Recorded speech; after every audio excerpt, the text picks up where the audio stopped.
جی اعوذ باللہ من الشیطان الرجیم بسم اللہ الرحمن الرحیم۔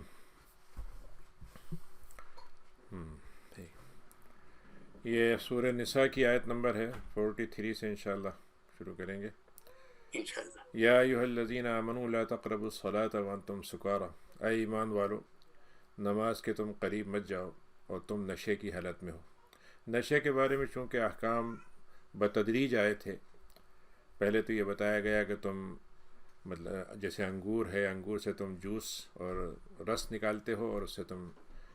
اچھی چیز ہوتی ہے اور تم اس سے دوسری چیزیں بھی بناتے ہو، تو ایک ذہن میں یہ بات بٹھائی گئی کہ شراب بری چیز ہے اور جوس جو ہے وہ فطری طور پر پاک صاف چیز ہے۔ پھر اس کے بعد یہ کہا گیا کہ نماز جب پڑھ رہے ہو تو اس وقت نشے کی حالت میں نماز کے قریب مت جاؤ کہ پتہ نہیں کیا کہہ دو گے۔ کچھ ایسے واقعات ہوئے تھے اس زمانے میں جس کی وجہ سے یہ آیت اتری، لیکن باقاعدہ حکم جو ہے پھر اس کے بعد آگے آتا ہے، حتیٰ تعلموا ما تقولون، کہ تمہیں جو کچھ کہہ رہے ہو اس کا تمہیں پتہ تو چلے تم کہہ کیا رہے ہو۔ اب دیکھ لیں، اصل میں قرآن مجید یہ کہہ رہا ہے کہ نماز میں ہم جو کچھ کہہ رہے ہیں ہمیں پتہ چلنا چاہیے۔ تو اتنا تو خیر ہمیں سب کو معلوم ہوتا ہے کہ ہم رکوع کر رہے ہیں، سجدہ کر رہے ہیں، اللہ اکبر کہہ رہے ہیں، لیکن یہ کہ زیادہ اچھی نماز وہ ہو جس میں ہم جو آیتیں پڑھ رہے ہیں اس کا مطلب بھی سمجھ میں آئے۔ اور تم اگر جنابت کی حالت میں ہو جس میں تمہیں نہانا کا ضروری ہے تو اس صورت میں مسجد کے اندر، اس میں بھی مسجد میں مت جاؤ، سوائے اس کے کہ تمہیں راستہ تمہارا گزرتا ہی مسجد سے ہو، نہانے کی جگہ وہیں کہیں بنی ہو اور اس سے گزرنا پڑ جائے تو وہ تو کر سکتے ہو، لیکن ویسے جنابت کی حالت مسجد کے اندر مت جاؤ یہاں تک کہ تم غسل کر لو۔ اور اگر تمہیں بیماری ہو گئی تھی یا تم سفر کی حالت میں تھے یا تم میں سے کسی کو واش روم جانا ہوا، ٹوائلٹ کے لیے گئے، یا تمہارا بیوی سے تعلق بنا اور تمہیں پانی نہیں مل رہا ہے نہانے کے لیے اور وضو کے لیے، دونوں کے لیے پانی نہیں ہے، تو تم پھر پاک و صاف مٹی جو ہے اس سے تیمم کر لو اور اپنے چہروں کو اس سے مٹی سے تیمم کیا ہوگا کہ تم اپنے چہرے پہ مسح کر لو، ہاتھ پوچھ لو مٹی سے لگا کے، اور پھر اپنے ہاتھوں کو کوہنیوں تک اس کو لے جاؤ تو اس سے تمہارا تیمم ہو جائے گا، اور یہ طہارت دونوں کے لیے کام آئے گی، وضو کے لیے بھی اور غسل کے لیے بھی۔ اللہ تعالیٰ تو بہت ہی غفور ہے، عفون اور غفور ہے۔ پھر اس کے بعد 44 آیت ہے کہ کیا تم نے دیکھا وہ لوگ جن کو ہم نے کچھ حصہ دیا تھا کتاب کا، یعنی یہودیوں کا تذکرہ ہے، کہ انہوں نے گمراہی کو خرید لیا اور ہدایت کو بیچ دیا، اور اللہ تعالیٰ اور وہ وہی چاہتے ہیں کہ تمہیں بھی راستے سے بھٹکا دیں۔ اللہ تعالیٰ تمہارے دشمنوں سے خوب واقف ہے، وکفیٰ باللہ ولیٰ، اور تمہارے لیے اللہ تعالیٰ ہی اگر تمہارا حمایتی بن گیا تو بس وہ کافی ہو جائے گا، اور تعالیٰ تمہارا مددگار بن گیا تو وہ بھی کافی ہو جائے گا۔ پھر 46 آیت ہے کہ یہودیوں میں کچھ ایسے لوگ بھی ہیں جو بات کو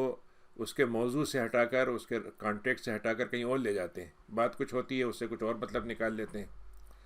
اور پھر وہ کہتے ہیں کہ جب ان سے کہا جائے وہ کہتے ہیں کہ ہم نے سنا اور تم نے نافرمانی کی، اور پھر یہ بھی کہتے ہیں کہ ہم سن تو رہے ہیں لیکن سننا نہ سننا ہمارا برابر ہی ہے، ہمارا آپ سنا دیں آپ سنا رہے ہیں تو ہم سن لیں گے، لیکن ہمیں کوئی فرق پڑ نہیں رہا۔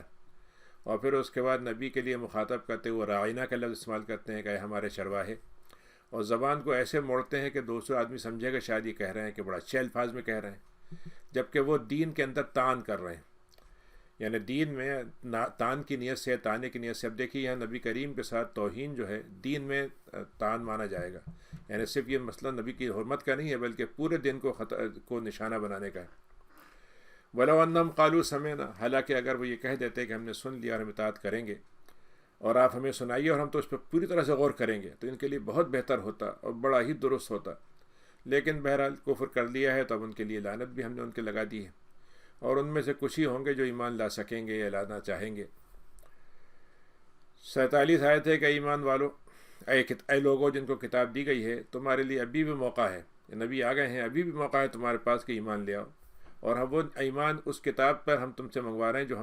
جس نے تمہاری کتابوں کی تصدیق کی ہے۔ لما معکم، جو تمہارے پاس کتاب ہے اس کی وہ تصدیق کرنے والی کتاب ہے۔ اگر تم ایمان نہیں لاتے ہو تو ایسا ہو سکتا ہے کہ ہم تمہارے چہروں کے نقش و نگار مٹا دیں،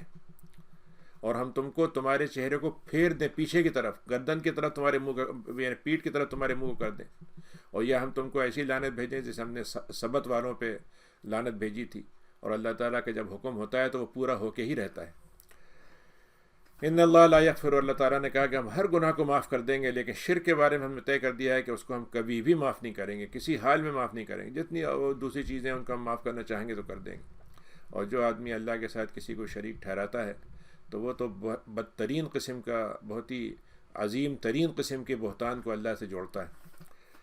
پھر اس کے بعد اللہ نے پھر ان کا ذکر کرتے ہوئے کہا کہ دیکھو یہ لوگ جو ہیں یہودی، یہ اپنے آپ کو ہی پاک و صاف بنانا شروع کرتے ہیں، مقدس بنانا شروع کرتے ہیں کہ ہم تو بڑے مقدس لوگ ہیں، بڑے طاہر اور اللہ کے پہنچے ہوئے چہیتے اور اللہ کے یعنی قریب مقرب بندے ہوتے ہیں۔ اللہ تعالیٰ کہتا ہے کہ تزکیہ تو ہم کرتے ہیں، تزکیہ کا سامان تم کرو گے، لیکن جب ہم قبول کر لیں گے تب تمہارا تزکیہ ہوگا۔ اور اللہ تعالیٰ کسی کے ساتھ ایک دھاگے کے برابر بھی ظلم نہیں کرتا۔ فتیل جو ہے، یہ جو کھجور ہوتی ہے، کھجور کے اندر اگر آپ نے دیکھا ہوگا کہ اس کے اندر ایک ذرا سا خلا ہوتا ہے کھجور کے اندر، تو اس میں ذرا سا ایک تھوڑا سا چھوٹا سا دھاگا جیسا وہ ہوتا ہے، اس کو فتیل کہتے ہیں، اور اصل میں فتیل کہتے ہیں بٹے ہوئے دھاگے کو۔ انظر کیف یفترون، اے دیکھیے کہ اے نبی کیسے کیسے بہتان کی باتیں جھوٹ کے ساتھ جوڑ کے لگاتے ہیں یہ، اور ان کے جو گناہ ہے وہ کافی ہے اس بات کو بتانے کے لیے کہ کیسا انہوں نے کیسی گناہ کی بات میں یہ پڑے ہوئے ہیں۔ الم تر الی الذین، پھر اس کے بعد اللہ نے انہی کا ذکر کیا کہ ان کو کتاب میں سے ایک حصہ دیا گیا تھا، اور اس کے بعد کتابوں کی تو انہوں نے چھوڑ دیا، اور جو جادوگری میں پڑ گئے اور شرک میں پڑ گئے، جادوگری میں پڑ گئے، اور طاغوت جو اللہ تعالیٰ کی سرکش طاقتیں ان کی پیچھے پڑ گئے۔ اور پھر اس کے بعد جب ان سے مکے کے لوگوں نے یہ پوچھا کہ تم زیادہ ہدایت پر ہو یا یہ نبی جو آیا ہے ہمارے مکے میں یہ ہدایت پر ہے، ہم ہدایت پر ہیں یا نبی ہدایت پر ہے، تو انہوں نے کہا نہیں تم لوگ ہدایت پر ہو۔ تو کفر والوں سے انہوں نے کہا کہ بھائی یہ ہدایت پہ زیادہ ہیں ایمان والوں کے مقابلے میں۔ من الذین آمنوا سبیلا اولئک الذین لعنہم اللہ، تو یہ ایک 52 آیت ہے کہ اللہ تعالیٰ نے پھر تو اب لعنت ان پہ بھیجنا ہی بھیجنا ہے، اور جس پہ اللہ تعالیٰ بھیج دے تو پھر اس کو کوئی مددگار نہیں ملے گا۔ ام لہم نصیب من الملک، کیا ان کے پاس کوئی ایسی مطلب یہ ہے کہ بادشاہت کا ان کے پاس حصہ ملا ہے؟ اگر ان کے پاس تھوڑا سا حصہ حکومت کا مل جائے تو وہ کیا کریں گے؟ لوگوں کو ایک تل برابر جگہ نہیں دیں گے، ایک ذرا سا دانہ دینے میں ان کو کنجوسی چھا جائے گی ان کی۔ یعنی اللہ تعالیٰ کہتا ہے اگر ہم ان کو ذرا سی بادشاہت دنیا میں دے دیں، حکومت دے دیں، اقتدار دے دیں، اختیار دے دیں، تو یہ تو بچا کے رکھیں گے، اور کسی کو دینے میں ان کو تکلیف اتنی ہوگی کہ دانہ دینے مشکل ہوگی۔ ہم یحسدون الناس، پھر اللہ نے ایک عجیب بات بتائی ہے کہ یہ ہم سے مسلمانوں سے ان کو پریشانی کیا ہے؟ بھئی اللہ تعالیٰ کا دین ہے، تمہارے پاس آیا تھا، اب دوسرے کے پاس آ گیا، تمہیں خوش ہونا چاہیے کہ اللہ نے اس دین کو ایک اور اچھے آدمی کے ذریعے سے بھیجا ہے۔ نہیں، یہ آپ سے حسد کرتے ہیں کہ اللہ تعالیٰ نے آپ کو یہ فضل سے کیوں نواز دیا۔ یعنی ناس کا مطلب یہاں پہ نبی کریم اور ان کے صحابہ، کہ ان لوگوں سے یہ حسد کرتے ہیں جن کو اللہ تعالیٰ نے فضل سے نوازا ہے۔ تو انہوں نے کہا کہ تمہیں یاد نہیں ہے کہ ہم نے ابراہیم کو اور ابراہیم کے اور خاندانوں کو بھی نوازا تھا، اور ان کو کتاب حکمت سے نوازا تھا، اور ان کو بڑی زبردست بادشاہت سے نوازا تھا۔ خود ابراہیم کے پاس تو بادشاہت نہیں تھی، لیکن ان کے خاندان میں بنی اسرائیل میں بادشاہت بھی آئی۔ 55 آیت ہے کہ تو ان میں سے کچھ ہوں گے جو ایمان لانے والے ہوں گے تو لے آئیں گے، لیکن کچھ وہ ہیں جو آپ کو بھی رکاوٹ ڈالیں گے، آپ کے لیے بھی رکاوٹ ڈالیں گے، تو ان کے لیے جہنمی بھڑکنے والی جگہ کافی ہے ان کے لیے۔ اس کے بعد 56 آیت ہے کہ وہ لوگ جنہوں نے کفر کیا ہماری آیتوں کے ساتھ ہم ان کو جہنم میں جھونک دیں گے، جب ان کی کھالیں جو ہیں پک کے جل کے راکھ ہو جائیں گی تو ہم دوبارہ نئی کھال پیدا کر دیں گے تاکہ ان پر جو عذاب آتا رہے وہ برابر اس کو چکھتے رہیں۔ اللہ تعالیٰ بہت عزیز اور حکمت والا ہے۔ اس کے مقابلے میں 57 آیت ہے کہ جو انہوں نے ایمان اور عمل صالح کے ساتھ اپنا اللہ سے رشتہ بنا لیا تو ہم ان کو جنت میں داخلہ دے دیں گے، نہریں بہتی ہوں گی، ہمیشہ کی رہنا ہوگا، بہترین ان کے لیے ساتھی ہوں گے، اور بہترین سائے دار ان کے لیے زندگی گزارنے کا سامان ہوگا، جگہ ہوگی۔ ان اللہ یامرکم، اے لوگو، اللہ تعالیٰ تم کو اس بات کا حکم دیتا ہے تو امانتوں کو تم ان کو دو جو اس کے حقدار ہیں۔ اب یہ سب سے بڑی امانت تو اللہ تعالیٰ نے انسان کو دی ہے کہ دنیا کے اندر اس کو اختیار دیا ہے کہ وہ دنیا کے اندر اللہ کے حکم کی بنیاد پر دنیا کو چلائے۔ اس کے بعد دوسری امانت اللہ نے نبوت کی ہے جو اللہ تعالیٰ اپنے بہترین بندوں کو چن کے دیتا ہے۔ تیسری امانت یہ ہے کہ جو اللہ تعالیٰ کی نبوت آتی ہے اس کے بعد جو ہم اس کے ذمہ دار بن رہے ہیں، اس امت کا کام یہ ہے کہ وہ اس امانت کو لے کے چلیں۔ چوتھی امانت یہ ہے کہ جو بھی ذمہ داری ہے اس کو ہم انہی کو دیں جو اس کے حقدار ہوں، اور اسلام میں ذمہ داری دینے کے 2 پیمانے لازمی ہیں۔ ایک تو یہ کہ اس اہلیت ہونی چاہیے اس کے اندر اس کام کی، اور دوسرا یہ ہے کہ اس کے اندر امانت اور دیانت ہونی چاہیے۔ یہ 2 چیزیں اگر نہیں ہیں اور صرف اپنی قبیلہ پروری کے چکر میں، اپنے احباب پروری کے چکر میں، اپنے کسی سے ہم بس متاثر ہو گئے، بس اس سے فارفتہ ہو گئے اس پر، اور بس ہم جتنا بھی بدماش ہو، جتنا بھی خراب ہو، ہم اس کو کہنے یہی ہمارا حکمراں ہوگا، تو اللہ تعالیٰ کے حکم کی ہم خلاف ورزی کر رہے ہیں۔ وَإِذَا حَكَمْتُم بَيْنَ النَّاسِ، اللہ تعالیٰ نے جب تم کو کہا ہے حکم دینے کے لیے، جو تم کو کتاب دی ہے، تو اسی کے ذریعے سے تم اللہ انسانوں کے درمیان میں فیصلہ کرنا، اور وہ فیصلہ بھی تمہارا انصاف کے پیمانے پہ پورا اترنا چاہیے۔ دیکھو تمہیں اللہ تعالیٰ کتنی اچھی باتیں بتاتا ہے۔ اللہ تعالیٰ بہت سننے والا، بہت دیکھنے والا ہے۔ اے ایمان والو،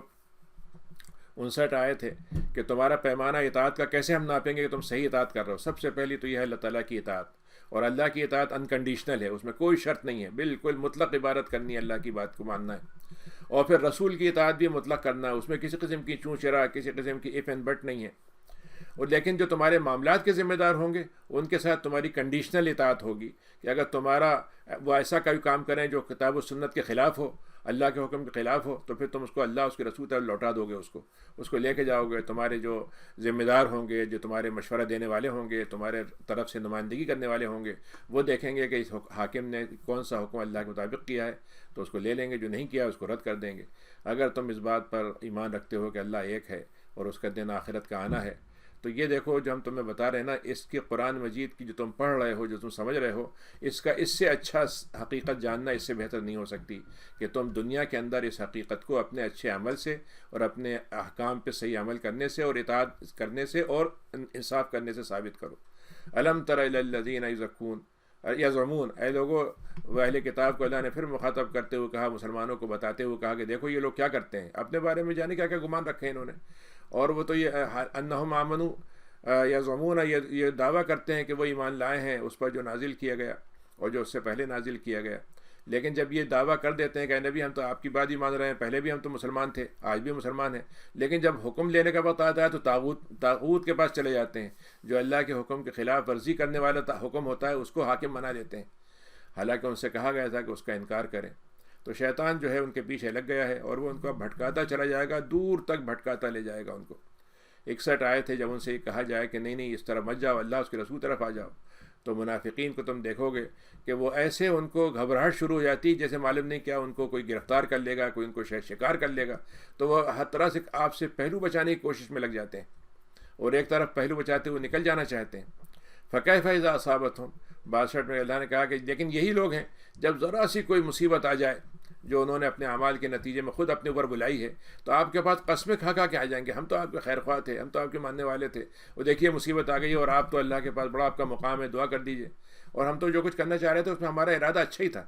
اللہ احساناً و توفیقہ، ہم تو بڑے موافقت کی بات کرنا چاہ رہے تھے۔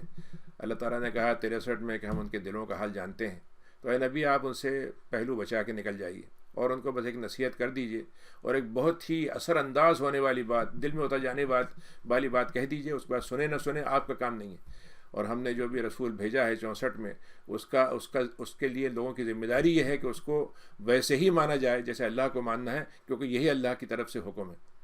اگر وہ لوگ اے نبی کہ ایسے لوگ بھی ہو سکتے ہیں جن سے کچھ غلطیاں ہو گئیں، گناہ ہو گیا، آپ سے کوئی اب کسی بات پہ انہوں نے نافرمانی کر دی لیکن ان کو احساس ہوا، تو اگر وہ آپ کے پاس آ جائیں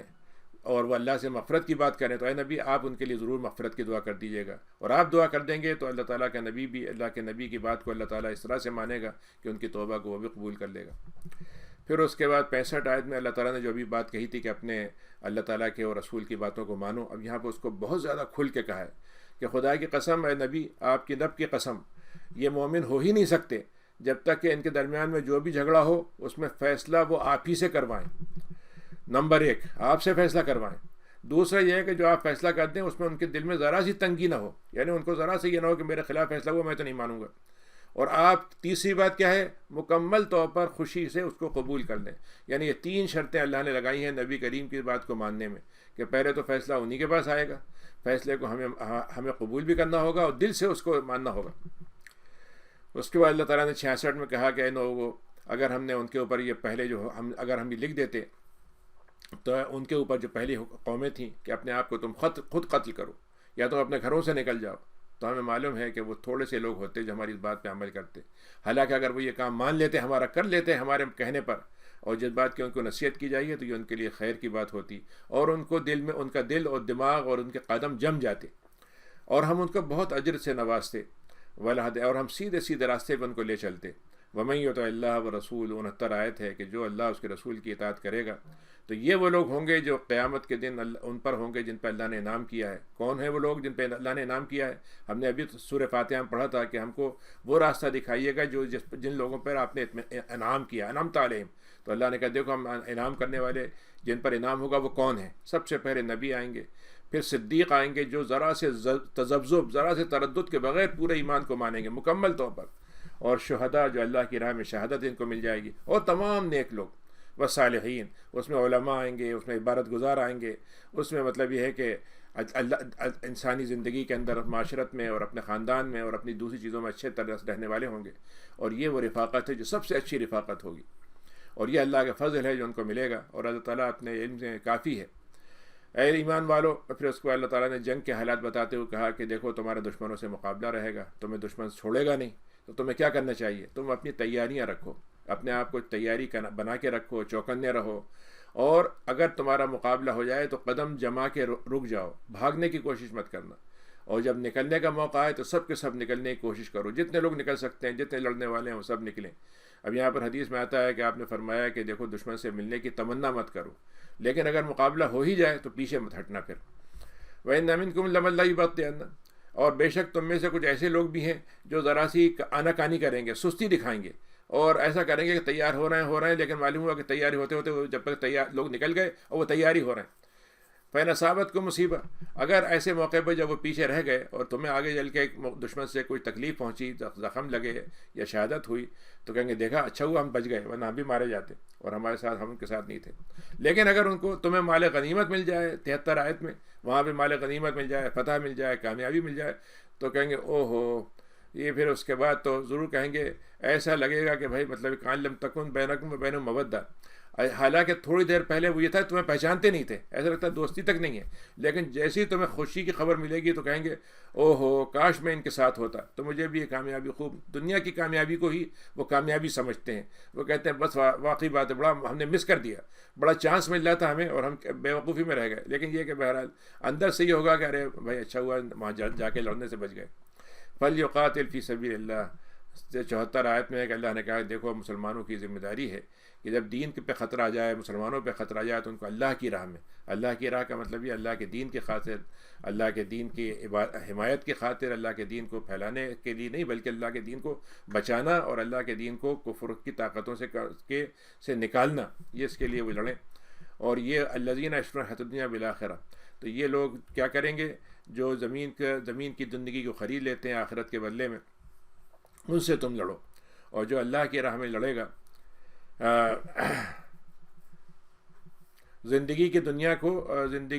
کی زندگی کو آخرت کے بدلے میں بیچ دیتے ہیں، یعنی یہ لوگ ہیں جو اللہ کی راہ میں لڑتے ہیں کہ دنیا ان کی اپنی ختم ہو جاتی ہے، جان چلی جاتی ہے، لیکن آخرت خرید لیتے ہیں۔ اور جو بھی اللہ کی راہ میں قتال کرے گا اور وہ مارا جائے گا یا غالب ہو جائے گا، دونوں صورتوں میں اس کے لیے اجر عظیم ہم نے رکھا ہوا ہے۔ پھر 75 آیت میں اللہ نے کہا کہ اے لوگوں تمہیں کیا ہو گیا ہے کہ تم مسلمانوں کے تو پر ظلم ہو رہے ہیں، کمزور سے کمزور لوگ جو ہیں ان کو کوئی پوچھنے والا نہیں ہو، تم پھر بھی کھڑے نہیں ہوتے کہ ان دشمنوں کے ساتھ ان سے مسلمانوں کو نکالو، تمہیں کیا ہو گیا، تم اللہ کی راہ میں قتل نہیں کرتے ہو، اور ان لوگوں کی خاطر تم نہیں کھڑے ہوتے ہو جنگ کے لیے جو ان کو ذلیل کر کے اور کمزور کر کے دبا کے رکھا گیا ہوا ہے، مردوں میں سے، عورتوں میں سے، بچوں میں سے، اور وہ بچے اور سارے لوگ جو ہیں تڑپتے ہیں، فریاد کرتے ہیں اور کہتے ہیں اے رب ہمیں اس بستی سے نکال دیجیے جس کے ظالم لوگ ہیں، اور ہم کو کوئی ہمارا سہارا بنا دیجئے کسی کو، اور ہماری کوئی مددگاری کے لیے کوئی ہمارے کھڑا کر دیجئے۔ اللہ قل متاع الدنیا قلیل الذین آمنوا یقاتلون فی سبیل اللہ، تو اے لوگوں یہ بات سمجھ لو کہ جو اللہ کی راہ میں لڑتے ہیں وہی ہیں جو اللہ کی راہ میں لڑنے والے ہیں اور وہی ایمان والے ہیں، لیکن جو کفر کرنے والے ہیں وہ طاغوت کے راستے میں لڑتے ہیں، تو تمہارا کام یہ ہے کہ شیطان کے دوستوں سے، اس کے ساجھیداروں سے تم لڑو۔ دیکھو یاد رکھو کہ شیطان کتنے ہی مکر کر لے، کتنی ہی سازشیں کر لے، کتنی ہی تدبیریں کر لیں، ایمان والوں کے مقابلے میں اس کی سازشیں سب کمزور ہیں۔ الم تر الی الذین قیل لہم، یہ مکے کے حالات کی بات ہو رہی ہے۔ مکے میں تو اللہ تعالیٰ نے کہہ دیا تھا کہ تمہیں ابھی جنگ نہیں کرنا ہے، تمہیں ساری تکلیفیں سہنا ہے، برداشت کرنا ہے، لیکن پلٹ کے جواب نہیں دینا ہے۔ تو اس وقت مسلمان یہ شکایت کرتے تھے کہ صاحب یہ کیا بات ہوئی، ہمیں موقع دیجیے ہم سے بدلہ لینے۔ تو اللہ نے کہا کہ تمہیں یاد ہے کہ تم سے جب کہا گیا تھا کہ اپنے ہاتھوں کو تم باندھ کے رکھو اور صرف نماز اور روزے میں لگے رہو، تو اس وقت تمہیں یہ ہوتا تھا کہ یہ کیا بات ہوئی. لیکن جب تم پر لڑائی کو فرض کر دیا گیا تو اب تم میں سے کچھ لوگ ہیں وہ لوگوں سے ایسے ڈرتے ہیں جیسے اللہ سے ڈرنا چاہیے, بلکہ لوگوں اللہ سے زیادہ بڑھ کر ڈرنے لگتے ہیں وہ. اور وہ کہتے ہیں اللہ یہ آپ نے ہمارے لیے کیا ہمارے لیے ایک مصیبت ڈال دی, ہمارے اوپر قتال ہم پہ فرض کر دیا, ارے اور تھوڑا سا ہم کو مہلت دے دیتے, علاجاً قریب. تو اللہ نے کہا کہ تم ان کو بتا دیجئے, نبی آپ کو ان کو بتائیے کہ دنیا کی متاع تم ہزاروں سال بھی گزار لو, متاع ہی رہے گی, تھوڑی دیر کی رہے گی, اور آخرت ہی وہ ہے جو خیر کی بھی ہے اور تقوی والوں کے لیے کام آنے والی چیز ہے. اور تم میں کسی قسم کا فتیل, یہاں پر پھر لفظ آیا کہ ذرا سے دھاگے کے برابر ظلم نہیں کریں گے ہم. پھر اللہ نے کہا کہ تم موت سے بھاگنے کے لیے جنگ سے بچتے ہو تو ایک بات یاد رکھو, اینما تکونوا یدرککم الموت, 78 آیت ہے. تم دنیا میں کسی جگہ ہو جاؤ, وہاں سے تمہیں موت تو تمہیں آ ہی لے گی تم کو, چاہے تم بہت ہی مضبوط ترین برج بنا لو. آج کے زمانے میں بالکل مطلب یہ کہتے ہیں ساؤنڈ پروف اور مطلب یہ کہ بلٹ پروف جگہ بنا لو, اور تم سمجھو کہ اس سے بچ جاؤ گے, تو موت تو تمہیں وہاں بھی آ جائے گی. اور اگر تمہارا معاملہ یہ ہے کہ جب تمہیں, ان لوگوں کا معاملہ یہ ہوتا ہے جب کوئی تکلیف اچھائی آتی ہے تو وہ کہتے ہیں یہ اللہ کی طرف سے, اور جب کوئی برائی پہنچتی ہے ان کو تو کہتے ہیں کہ تمہارے اوپر, نبی آپ پر اور آپ کے ساتھیوں پر الزام لگا دیتے ہیں کہ صاحب ان کی وجہ سے ہم پہ یہ مصیبت آئی ہے, ہم نے مسلمانوں کو اپنے یہاں پناہ دی تھی اس لیے ہماری اقتصادیات خراب ہو گئی, ہم نے مسلمانوں کو یہاں پناہ دی تھی تو اس لیے انہوں نے ہمارے لیے یہ دینی مسئلے جھگڑے کر دیے ہیں, فرقے بنا دیے ہیں. ان سے یہ کہہ دیجئے کہ ساری باتیں اللہ ہی کی طرف سے ہوتی ہیں. لیکن یہ قوم جو ہے جو کفر کی طرف چلی جا رہی ہے, اس کے اندر بات کو سمجھنے کی حقیقت کی بات سمجھنے میں اس کے اندر صلاحیت کیوں نہیں پیدا ہوتی؟ ما اصابک من حسنۃ فمن اللہ. پھر اللہ نے اصل اصول بتایا کہ دنیا میں اچھائی کیسے آتی ہے, برائی کیسے آتی ہے. تو اللہ نے کہا جو بھی اچھائی آتی ہے وہ تو اللہ ہی کی طرف سے ہوتی ہے. اس کے باوجود بھی آ جاتی ہے کہ تم خراب کام کر رہے ہو, لیکن جب کوئی برائی کرنے پر اللہ تعالیٰ پکڑ لیتا ہے تو تم نے اپنے ہاتھوں سے اس برائی کو بلایا تھا, اور ہم نے رسول کو تمہارے لیے بھیجا ہے رسول بنا کر, اور اللہ تعالیٰ ہی اس بات کے لیے کافی ہے کہ وہ گواہی دے گا اس کی. میں یطع الرسول, پھر اللہ نے اس بات کو دہرایا 80 میں کہ جس نے رسول کی اطاعت کی اس نے اللہ کی اطاعت کی, اور جو منہ پھیر کے نکل گیا, یعنی جس نے رسول سے منہ پھیر لیا تو اس نے اللہ تعالیٰ سے بھی منہ پھیر لیا. تو اے نبی ہم نے آپ کا کام یہ نہیں کیا کہ آپ ان کے پیچھے بھاگتے پھریں, آپ ان کی نگرانی کریں. وَيَقُولُونَ طَاعَةً, اور وہ کہتے ہیں بھائی ہم تو حکم مانتے ہیں, ہم تو حکم ماننے کو تیار ہیں, بس ذرا سا ہماری شرطیں پوری کر دیں. فَإِذَا بَرَزُوا, لیکن جب وہ باہر جانے کا وقت ہوتا ہے اور آپ کے ساتھ جانا ہوتا ہے تو اس کے بعد کیا ہوتا ہے, آپ ذرا سا جب باہر جاتے ہیں آپ ان کے پاس سے تو آپس میں وہ بیٹھ کے راتوں میں مشورہ کرتے ہیں, اور وہ جو بات انہوں نے آپ سے کہی تھی اس کے علاوہ دوسری طرح کی باتیں کرتے ہیں کہ نہیں ہم سے کہہ دیا اطاعت کریں گے, لیکن اصل میں بات یہ ہے کہ ہمارے پاس بہت سے راستے ہیں نکلنے کے, اور ہم کو چکمہ دے رہے تھے, آپ ان کی فکر مت کرو. اللہ تعالیٰ جو ان کی رازداری کی باتیں راتوں میں ہوتی ہیں وہ اللہ تعالیٰ وہ بھی لکھ رہا ہے. تو اے نبی آپ ان سے پہلو بچا کے نکل جائیے, اور اللہ پہ توکل کیجیے, اللہ ہی کافی ہے آپ کے کارساز ہونے کے لیے. افلا یتدبرون القرآن, اے لوگوں تمہیں کیا ہو گیا کہ قرآن ہم نے اتارا ہے تمہارے لیے اور تم اس میں ذرا سا غور و فکر نہیں کرتے, ذرا سا اس کے معنی پہ غور نہیں کرتے, ذرا سا معنی کو حالات سے جوڑ کے نہیں دیکھتے, ذرا سا یہ نہیں دیکھتے کہ یہ قرآن جو ہم کو بتا رہا ہے ہم اس کے کتنے مخاطب ہیں. ہم قرآن کو پڑھتے رہتے ہیں, ہم یہ سمجھتے ہیں قرآن تو دوسروں کے لیے اترا, ہمارے لیے تو نہیں اترا. لو کان من عند غیر اللہ, پھر دیکھو قرآن کو اللہ نے کہا کہ اگر یہ قرآن کہیں اور سے آیا ہوتا, اللہ کے علاوہ سے ہوتا, تو اس میں بے پناہ اختلافات ہوتے. یعنی اگر یہ اللہ کی طرف سے ہے تو اس کا مطلب اس میں کوئی اختلاف نہیں ہے آپس میں, قرآن میں سب ایک دوسرے جڑے ہوئے ہیں. لیکن اگر انسان نے لکھا ہوتا تو ناممکن ہے کہ اتنا قرآن 23 سال میں اترتا, اور اس میں طرح طرح کے موضوعات ہیں, طرح طرح کے مضامین ہیں, طرح طرح کے حالات ہیں, اور سب میں ایک یکسانیت کبھی نہیں مل سکتی تھی. پھر اللہ نے مومنین کے عام حالات بتائے کہ مسلمانوں کا اجتماعی نظم کیسے ہونا چاہیے, کیسے چلنا چاہیے. ایک طریقہ تو یہ کہ ہر آدمی قانون اپنے ہاتھ میں لے لے, جس کو دیکھا اس کو خود ہی سزا دے دی, کسی کو پکڑا وہیں راستے پہ مار دیا. اللہ نے کہا کہ یہ بات مسلمانوں کا طریقہ نہیں ہونا چاہیے. تو اللہ نے کہا کہ جب ان کے پاس کوئی خبر آئے, امن کی حالت ہو یا خوف کی حالت ہو, یا جنگ کی حالت ہو یا امن کی حالت ہو, تو وہ کیا کرتے ہیں کہ اس کو ادھر ادھر, مطلب آج کی زبان میں کہیں کہ سوشل میڈیا میں ڈال دیتے ہیں اور اس کو پھیلاتے چلے جاتے ہیں. جبکہ ان کو کرنا کیا چاہیے تھا کہ وہ اللہ اور اس رسول کی طرف لے کے جاتے اور جو ان کے ذمہ دار ہیں ان کو پہنچاتے, تاکہ وہ اپنے احکام کس طریقے سے ان کی سمجھ میں آتے ہیں اس کے مطابق اس مسئلے کو ڈیل کر لیتے. یعنی دوسرے الفاظ میں جو ذمہ دار ہیں ان کے بعد آپ بات پہنچائیے, عدالت ہے تو عدالت کے پاس جائیے, پولیس ہے تو پولیس کے بعد خبر دیجیے, حکومت ہے تو حکومت کے بعد جا کے بتائیے. اور ان کا کام یہ ہے کہ پھر اس کے بعد وہ یہ دیکھیں کہ ہمیں نظم دیا گیا ہے تو ہم کیسے اس کو مسئلے کو حل کریں. یہ نہیں کہ ہر آدمی خود اپنے ہاتھ میں قانون سارا لے لے اور انارکی پھیلا دے, یہ مسلمانوں کا طریقہ نہیں ہے. لیکن آج مسلمانوں میں یہ چیز بڑی عام ہو گئی ہے. اگر اللہ تعالیٰ کا تم پہ فضل و رحمت نہ ہوتی تو تم شیطان کے پیچھے چل پڑتے, کچھ ہی ہوتے جو اس کے شیطان کے پنجے سے اور اس کے جال سے بچتے۔ فقاتل فی سبیل اللہ، اللہ نے نبی کو مخاطب کر کے کہا کہ اے نبی، یہ آپ کی بات مانے نہ مانے، آپ کے بھی چلے نہ چلے، آپ کو ہم نے یہ کام دیا ہے کہ آپ اللہ کی راہ میں قتال کریں گے، اور ہم آپ کو صرف آپ کہہ دیجئے کہ میں تو اپنے نفس کا ذمہ دار ہوں۔ وحارد المومنین، مومنین کو آپ بلا دیجئے، دعوت کر دیجئے، آمادہ کرنے کی کوشش کر لیجئے، ان کو بتا دیجئے۔ اور اے نبی عسى اللہ یکف باس الذین کفروا، یہ بات ہم آپ سے وعدہ کرتے ہیں کہ ایک وقت ایسا آ جائے گا جب ہم یہ کافروں کی طاقت سے آپ کو بچا لیں گے۔ اللہ تعالیٰ جو ہے اس کی طاقت ان سے کہیں بڑھ کر ہے، اور اللہ تعالیٰ کی سزا بھی ان سے زیادہ شدید ہے۔ من یعمل، اس میں ہے کہ من یشفع شفاعۃ حسنہ، انسانی زندگی میں ضرورت ہوتی ہے کہ ہم کسی کی مدد کریں، تو ایک مدد کا طریقہ یہ ہے کہ خود نہ کر سکے تو کسی سے کروا دیں۔ تو اگر کسی واقعی ضرورت مند ہے، کوئی ایسی بات ہے کہ ہمیں کہنا چاہیے، تو اچھی بات ہے، ہمیں ضرور کہنا چاہیے، اس کا ہمیں اجر ملے گا۔ حدیث میں آیا کہ آپ نے، قرآن میں ہے کہ تم اگر کسی کی اچھی سفارش کرو گے تو تمہیں اس سے حصہ ملے گا، تمہیں اگر اس کا کام ہو جاتا ہے، نہ ہو کام تب بھی تمہیں شفاعت کرنے کا ثواب مل جائے گا۔ لیکن اگر تم نے کسی کی بری کہ بھائی میرا بھتیجا ہے اس کو رکھوا دیجیے گا، میرا فلاں ہے اس کو رکھوا دیجیے گا، اور فلاں صاحب ہیں تو بہت ہی بدماش آدمی، لیکن ان کو دیکھیے حکومت میں رکھ لیجیے گا، بڑے چالاک آدمی ہیں، تو اگر آپ نے ایسی شفاعت ان کے لیے کی تو یہ سمجھ لیجیے کہ اس کا گناہ آپ بھی لیں گے۔ یعنی آج کے زمانے میں جو ہم اپنے لیڈروں کے بارے میں بڑے آرام کے ساتھ کہہ دیتے ہیں کہ بھائی نہیں فلاں آدمی جو ہے بس وہ سب سے اچھا ہے، اور وہ اللہ اور رسول کا بھی اس کو فکر نہیں کرنی چاہیے، بس وہ سارے کام کر دے گا۔ اگر ہم یہ شفاعت صحیح کر رہے ہیں تو ٹھیک ہے، لیکن اگر ہم نے یہ شفاعت جو ہے صرف اس لیے کی ہے کہ بس ہمارا دل چاہ رہا ہے، بس ہم نے من بنا لیا ہے، تو یہ سمجھ لیجیے کہ یہ بری شفاعت میں آئے گا، جس کا اجر کے بجائے گناہ ہمیں ملے گا۔ اور اللہ تعالیٰ کے لیے یہ چیزیں، اللہ تعالیٰ ہر بات پہ بڑی قدرت رکھتا ہے۔ پھر جب تم آپس میں ایک دوسرے سے ملو تو اچھے انداز سے سلام سے بات کرو۔ تحیت جو سب سے اچھا تحیہ کا لفظ نکلا ہے حیات سے، یعنی دوسرے الفاظ میں جب ہم کسی کو کہتے ہیں السلام علیکم تو ہم اس کی زندگی کی دعا مانگتے ہیں، ہم اس کی سلامتی کی دعا مانگتے ہیں۔ تو اللہ نے کہا کہ جب تم کسی کو دعا دو یا کسی کو سلام کرو تو ایسا کرو جیسے اس کی زندگی بڑھ جائے، اس کی زندگی میں خوشیاں نصیب ہو جائیں۔ اور اگر تو اس نے سلام کیا ہے تم اچھے طریقے سے سلام دو، اس نے السلام علیکم کہا تو ورحمۃ اللہ لگا کے کہہ دو، ورحمۃ اللہ کہا تو برکاتہ کہہ دو، تو اچھی طریقے سے یا اتنا ہی تم اس کو واپس کر دو۔ اللہ تعالیٰ ہر چیز کا حساب رکھنے والا ہے۔ 87 آیت ہے، اللہ لا الہ الا ہو، اللہ تعالیٰ کے علاوہ کوئی خدا نہیں ہے، سب کو قیامت کے دن جمع کرے گا، جس کے آنے میں کوئی شک نہیں ہے، اور وہ اللہ تعالیٰ سے بڑھ کر کون سچی بات کہہ سکتا ہے۔ فما لکم فی المنافقین، اے لوگو یہ کیا ہو گیا کہ تم منافقین کے بارے میں تم دو گروہوں میں تقسیم ہو گئے ہو۔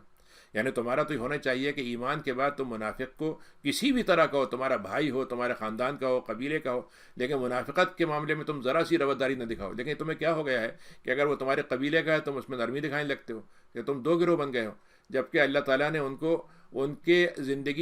زندگی میں جو کچھ انہوں نے کیا ہے اس کو الٹا دیا ہے۔ یعنی انہوں نے جو کچھ کمایا تھا اس کے نتیجے میں ان کے سارے اعمال جو ہیں اوندھے ہو گئے۔ تریدون ان تہدوا، کیا تمہارا خیال یہ ہے کہ جس کو اللہ تعالیٰ نے گمراہ کر دیا تم اس کو ہدایت دے دو گے؟ اللہ تعالیٰ جس کو گمراہ کر دیتا ہے تو اس کے لیے کوئی راستہ بچنے کا یا ہدایت طرف جانے کا نہیں رہتا۔ ودوا لو تکفرون، تم ان کے ساتھ تو بڑی نرمی دکھا رہے ہو، لیکن 89 آیت ہے کہ یہ چاہتے ہیں تمہیں کفر میں ڈال دیں، تمہارے دوست بن کے اور مہربان بن کے اور قریبی رازدار بن کے تمہیں ایسی باتیں کہیں کہ آخر میں کفر پہ تم چلے جاؤ، اور وہ اور تم برابر ہو جاؤ، جیسے وہ شیطان کے راستے میں چلے گئے ہیں ویسے تمہیں بھی چاہتے ہیں لے جائیں۔ تو دیکھو ان کو اپنا دوست مت بناؤ، یہاں تک کہ ہاں اگر وہ ہجرت کر کے تمہارے پاس آ جائیں اور ایمان کے ساتھ رہنا پسند کریں، کفر کے حالت کو چھوڑ دیں، فَإِن تَوَلَّوْا، لیکن اگر وہ تم سے پھر جاتے ہیں تو تم ان کو لے لو، اور اگر وہ بھاگتے ہیں تمہیں نقصان پہنچاتے ہیں، حملہ کرتے ہیں تو ان کو قتل کرو، اور تمہیں جہاں مل جائیں ان کو قتل کر دو، اور ان کے ساتھ کسی قسم کی کوئی دوستی اور مددگاری مت بناؤ۔ إِلَّا الَّذِينَ يَصِلُونَ، سوائے ایسے کہ ایسے لوگ ہیں جن کے ساتھ تمہارا تعلق ہے اور تمہارا ان سے معاہدہ ہے۔ إِلَىٰ قَوْمٍ، وہ تمہیں ایسے لوگوں کے ساتھ تعلق رکھنے لگتے ہیں یا ان کے ساتھ جڑ جاتے ہیں جن کے ساتھ تمہارا معاہدہ ہے، تو ظاہر معاہدے کی تم پاسداری کرو گے اور ان کو بھی مطلب وہ نہیں کرو گے۔ اور جاءت حسرت صدورہم، یہ تمہارے پاس آتے ہیں اور ان کے سینے میں دل جو ہے وہ ٹوٹا جا رہا ہے، ان کو بڑا مطلب یہ ہے کہ ان کا دل چاہ رہا ہے کہ تم سے لڑیں یا اور تمہاری قوم یا ان کی قوم سے لڑیں۔ تو یہ مطلب حسرت صدورہم، ان کے دلوں میں یہ بات بھری پڑی ہے کہ کاش ہمیں موقع مل جائے تو مسلمانوں کو ہم قتل کر دیں اور مسلمانوں کی جو قوم ہے اس کا ستیہ ناش کر دیں۔ کہنے کے لیے محبت کی باتیں کرتے ہیں۔ وَلَوْ شَاءَ اللَّهُ لَسَلَّطَهُمْ عَلَيْكُمْ، اللہ تعالیٰ جب چاہے گا اور اگر چاہے گا تو انہیں تم پر مسلط کر دیتا۔ اب سَلَّطَهُمْ عَلَيْكُمْ فَلَقَاتَلُوكُمْ، وہ تم معلوم ہے کیا کرتے، وہ تمہارے ساتھ تو قتال کی حد کر دیتے۔ تو اب تو اگر تم ان کو چھوڑ دیتے ہو اور اگر وہ تمہیں چھوڑ دیتے ہیں اور تم سے لڑائی نہیں کرتے ہیں تو پھر تم ان سے معاہدہ کر لو، امن کا معاہدہ کر لو، اور پھر اب اس کے بعد تمہارے لیے ان پر کوئی زبردستی کرنے کی ضرورت نہیں ہے۔ 91 آیت ہے کہ ستجرون آخرین، اے لوگو تم معاشرے میں ایسے لوگوں کو بھی پاؤ گے جو چاہتے ہیں کہ تم سے امن کے ساتھ رہیں، اور وہ بھی امن سے رہیں اور تمہیں بھی امن سے رہنے دیں۔ یہ چاہتے ہیں، یریدون یامنوکم، وہ چاہتے ہیں کہ تم ان سے امن کے ساتھ رہو اور وہ اپنی قوم کے ساتھ امن کے ساتھ رہیں۔ کلما ردوا الی الفتنۃ، لیکن ان کا معاملہ کیا ہے کہ ذرا سا کوئی ان کو بھڑکانے والا مل جاتا ہے کہ تم نے مسلمانوں کے ساتھ دوستی کر لی، ارے بھائی ہمارے ساتھ آ جاؤ، ہم مسلمانوں کے خلاف تمہیں بھی کھڑا کر دیں گے، اور تو وہ فتنے میں پڑ جانے کے بعد کیا ہوتا ہے، وہ پھر پلٹ جاتے ہیں۔ تو اگر وہ فإن لم یعتزلوکم، تو اگر وہ تم سے لڑائی نہیں کرتے ہیں، تم سے کنارہ کشی نہ کریں اور تمہیں امن کی اور صلح کی پیشکش کریں، وہ یکفوا ایدیہم، اور اپنے ہاتھوں کو روک لیں تم سے، تو پھر تم مطلب یہ ہے کہ ان کو معاف کر دو۔ لیکن اگر وہ ایسا نہ کریں، نہ تو امن کی پیشکش کریں نہ اپنے ہاتھوں کو روکیں، پھر تم ان سے ضرور لڑو، فخذوہم واقتلوہم، تو پھر تم ان سے لڑو جہاں بھی تمہیں وہ مل جائیں۔ اور تمہارے لیے اب ان کے خلاف جنگ کرنا ہم نے تمہارے لیے جائز کر دیا ہے، قانونی طریقے پہ، شرعی طور پر تمہارا جواز ہو گیا کہ تم ان کے ساتھ لڑ سکتے ہو۔ وما كان لمؤمن، مومنین کے بارے میں آپس میں ایک دوسرے کا قتل نہیں کرنا چاہیے۔ حدیث شریف میں آتا ہے کہ آپ نے فرمایا کہ مومن کو گالی دینا فسق ہے اور قتل کرنا کفر ہے، اور آپ نے خطبہ حجۃ الوداع میں کہا تھا کہ دیکھو میرے بعد کافر ہو کے مت ہو جانا کہ ایک دوسرے کی گردنیں مارو۔ تو یہاں قرآن نے وہ حکم بتایا کہ ایک مومن کو قتل کر ہی نہیں سکتا سوائے اس کی غلطی ہو جائے۔ تو اگر کسی نے ایک مومن کو غلطی سے قتل کر دیا ہے تو اس کی دیت دینا پڑے گی کہ غلام کو آزاد کریں، یا اس کی دیت یا تو غلام آزاد کریں یا اس کی دیت دی جائے گی جو 100 اونٹ کے برابر ہوتی ہے، اور اس کے گھر والوں کو دی جائے گی۔ ہاں وہ معاف کر دے تو ٹھیک ہے، اور اگر تم نے ایسے آدمی کو قتل کیا جو مسلمان تھا لیکن وہ دشمنوں کی قوم میں تھا، تو پھر بھی تمہیں غلام کو آزاد کرنا ہوگا۔ اور اگر ایسی قوم میں سے تم نے کسی مسلمان کو مارا جن سے تمہارا معاہدہ تھا، یعنی غیر مسلم قوم تھی لیکن معاہدہ تھا تم سے، اور کسی مسلمان کو اس میں سے قتل کر دیا، تو پھر ان کی جو ہے دیت بھی تمہیں دینا ہوگی اور ایک غلام کو آزاد بھی کرنا ہوگا۔ اور اگر تم یہ نہیں کر سکتے ہو، غلام آزاد نہیں کر سکتے، دیت نہیں دے سکتے، تو پھر تمہیں 60 روزے لگاتار رکھنے ہوں گے۔ یہ تمہاری اللہ کے لیے توبہ ہوگی۔ اللہ تعالیٰ علیم ہے، حکیم ہے۔ اور پھر اللہ نے وہ اصول بتایا مومنین کے بارے میں کہ جو جان بوجھ کر مسلمانوں کو قتل کرے گا، آج کل جیسے ہمارے حکمرانوں کے لیے آسان ہو گیا ہے، ہمارے سازشی لوگوں کے لیے آسان ہو گیا ہے، مختلف فرقہ بندیوں میں آسان ہو گیا ہے کہ دشمن کو اڑا دو، تباہ کر دو، اور ایک کو مارنا تھا 50 کو مار دو، بمباری کر دو، کچھ بھی کر دو۔ تو اللہ نے کہا کہ جس نے یہ جان بوجھ کے یہ کام کیا تو پھر ہم نے اس کے لیے ہمیشہ کی جہنم بنا کے رکھی ہے، اور اس پر اللہ کا غضب ہوگا، لعنت ہوگی، اور ہم نے بڑا دردناک عذاب اس کے لیے تیار کیا ہے۔ حدیث شریف میں آتا ہے کہ آپ نے فرمایا کہ اگر ساری دنیا ایک کافر مسلمان کے قتل کرنے پہ متفق ہو جائے تو اللہ تعالیٰ کو ذرا سا بھی شرمندگی نہیں ہوگی کہ وہ سارے لوگوں کو جہنم میں جھونک دے گا۔ آج دیکھ لیجئے کہ مسلمان کا خون سب سے زیادہ ارزاں ہے، کہیں اس کی قیمت نہیں ہے، نہ اس کا کوئی بچاؤ ہے، نہ حفاظت ہے، نہ پولیس کی طرف سے، نہ عدالت کی طرف سے، نہ حکومت کی طرف سے، نہ عالمی طاقتوں کی طرف سے۔ لیکن یہ ان کی سمجھ میں نہیں آ رہا کہ اللہ کے جو احکام قرآن میں لکھے ہیں یہ صرف ہمارے پڑھنے کے لیے نہیں ہے کہ ہم رمضان میں پڑھ لیں اور بات ختم ہو گئی۔ یہ وہ ہیں جس کا نتیجہ یا تو دنیا میں ہم دیکھ لیں گے ورنہ آخرت میں ہم دیکھ ہی لیں گے اس کو۔ یا ایھا الذین آمنوا اذا ضربتم فی سبیل اللہ، اے ایمان والو اگر تمہیں اللہ کی راہ میں جب تمہیں سفر کرنا پڑ جائے، اللہ کی راہ میں ہو یا کسی اور ضرورت سے، فتبینوا، اور یہاں پر جنگ کی بات ہے کہ جنگ میں کچھ آدمی لوگوں سے ملاقات ہوئی تو ایک آدمی مسلمان ہو رہا تھا لیکن وہ صحیح الفاظ نہیں کہہ سکا، اس نے جو لفظ کہے اس سے یہ سمجھ میں نہیں آیا کہ مسلمان ہو گیا، وہ اس نے یہ کہا کہ ہم اپنے دین سے پھر گئے۔ تو ایک آدمی یہ سمجھا کہ کافر ہے تو انہوں نے اس کو قتل کر دیا۔ تو آپ نے فرمایا جب تمہاری لڑائی ہو اور ایک آدمی تم سے کہے کہ میں مسلمان ہو گیا ہوں تو پھر تم ان سے ذرا تحقیق کر لو، اور جس آدمی نے تم کو سلام کہا ہے یہ مت کہو کہ تم مومن نہیں ہو۔ حضرت اسامہ نے ایک آدمی کو قتل کر دیا اور انہوں نے کہا کہ وہ دل سے تو نہیں اسلام لایا تھا، تو آپ نے فرمایا کہ تم نے دل اس کا تم نے چیر کے دیکھا تھا، اور بہت ناراض ہوئے اس پر، اور تم اگر یہ کام کرو گے تو تم دنیا کی زندگی کے چمک دمک میں پڑ جاؤ گے۔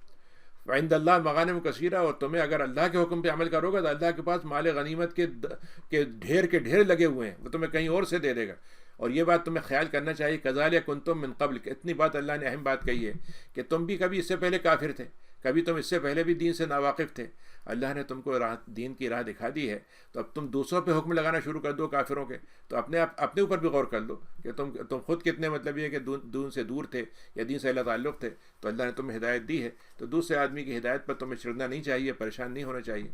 اللہ تعالیٰ تمہارے معاملات کا بہت خبر رکھتا ہے۔ اور پھر اللہ نے مومنین کا اصول بتا دیا کہ جو جنگ میں شریک ہوتے ہیں اور جو نہیں شریک ہوتے دونوں کے درمیان میں بڑا فرق ہوگا درجات میں۔ تو وہ لوگ جو جنگ کے وقت میں بیٹھے رہ جاتے ہیں یعنی گھروں میں رہتے ہیں اور اس کو کوئی تکلیف بھی نہیں تھی، کوئی بیماری بھی نہیں تھی، کوئی عذر نہیں تھا. اور وہ لوگ جو اللہ کی راہ میں جہاد کرتے ہیں اپنے مال سے، اپنی جانوں سے، تو اللہ تعالیٰ جو ہے ان دونوں کو برابری میں نہیں رکھے گا. اور اللہ تعالیٰ نے مجاہدین کو مال و دولت سے جو کہ جہاد کرتے ہیں ان کو بیٹھ جانے والوں پر ایک درجہ دیا ہے. لیکن اللہ نے یہ کہا کہ وہ دوسرے جو بیٹھ جانے والے ہیں وہ اگر مومن ہیں تو پھر بھی ان کو اجر تو ملے گا، لیکن بس جہاد کا اجر نہیں ملے گا. تو ان سے بھی اللہ نے وعدہ کیا ہے جنت کا. اور لیکن مجاہدین کو بیٹھنے والوں پہ اجر ملے گا، بہت بڑا اجر ہے، فضل ہے ان کا. درجات منہ، درجات ہوں گے ان کے، ایک سے ایک درجات بڑھتے چلے جائیں گے مغفرت کے اور رحمت کے. اللہ تعالیٰ غفور اور رحیم ہے. پھر اس کے بعد اللہ تعالیٰ نے کہا کہ جو مسلمان دنیا میں رہتے ہیں جہاں پر ان پہ اسلام پہ عمل کرنا مشکل ہو اور وہاں سے وہ ہجرت کر سکتے ہوں اور نہ کریں، تو اللہ تعالیٰ ان کے اوپر جو ہے موت کے وقت میں فرشتے آ کے کیا کہیں گے. یہ 97 آیت ہے کہ جب ان کی وفات لینے کے لیے ان کے فرشتے ان کے پاس آئیں گے اور وہ انہوں نے اپنے اوپر ظلم کیا تھا، تو ان سے پوچھیں کہ تم یہاں کیوں رکے ہوئے تھے؟ تو وہ کہیں گے ہمارا تو کوئی بس ہی نہیں چلتا تھا، زمین میں ہم بالکل نکمے نہتے تھے. تو وہ فرشتے کہیں گے تمہارے پاس زمین جو تھی، اللہ کی تو زمین بہت وسیع تھی، تو وہاں ہجرت کر کے کیوں نہیں گئے؟ تو ایسے لوگوں کا بھی ٹھکانہ جہنم ہوگا اور برا انجام ہوگا ان کا. ہاں ایسے لوگ جو کمزور ہیں اور نکلنے کی طاقت ہی نہیں ہے، ان کے پاس کوئی راستہ ہی نہیں نکلنے کا، کوئی ملک ان کو لینے کو تیار نہیں ہے، اور وہ اپنے نہ وسائل ہیں، نہ پیسے ہیں، نہ قانونی طور پر اجازت ہے. تو ہاں ایسے لوگ جو کمزور ہیں، مردوں میں سے، عورتوں میں سے، بچوں میں سے، تو ایسے لوگوں کو اللہ تعالیٰ معاف کر دے گا کہ وہ اپنے راستے کی طرف جا نہیں سکتے تھے. فَأُولَٰئِکَ عَسَى اللَّهُ، تو اللہ نے کہا کہ امید ہے کہ اللہ تعالیٰ ان کو معاف کر دے گا. 99 آیت ہے، اللہ تعالیٰ تو معاف کرتا ہی ہے. وَمَن يُهَاجِرْ فِي سَبِيلِ اللَّهِ، اب اس کے بعد اللہ نے اصول بتایا. ہمیشہ اللہ تعالیٰ پہلے ایک سوال جواب کی شکل ہوتی ہے، اعتراض کی شکل ہوتی ہے، پھر ایک بنیادی اصول اللہ تعالیٰ دیتا ہے آیت میں کہ اللہ نے کہا کہ جو اللہ کی راہ میں جہاد کریں گے ان کو زمین میں اللہ تعالیٰ جو دنیا میں چھوڑ کے آئے ہوں گے اس سے زیادہ وسعت دے دے گا، اس سے زیادہ وافر چیزیں ان کو دے دے گا. جو وہ اپنے جہاں علاقے میں تھے ان کے گھروں کی جائیدادوں کی جگہ پر ان کو بہتر چیزیں دے دے گا. اور جو اپنے رب کے لیے ہجرت کرتے ہوئے نکلے گا اپنے گھر سے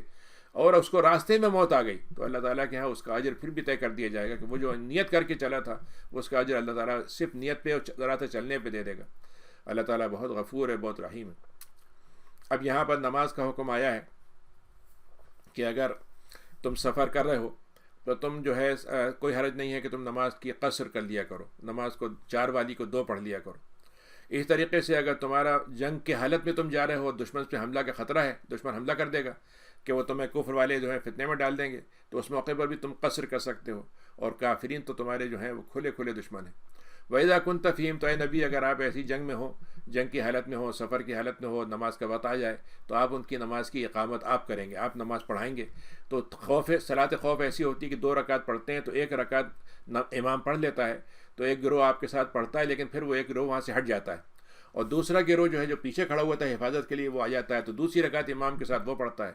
تو پہلا گروہ جو پہلے رکعت کے بعد نکل گیا تھا اپنی جگہ پہ جا کے 1 پوری کر لیتا ہے، اور یہ جو 2 گروہ جس نے بعد میں نماز پڑھی 1 رکعت، پھر یہ اپنی بعد میں جا کے دوسری پوری کر لیتا ہے اور امام کی 2 رکعتیں ہو جاتی ہیں.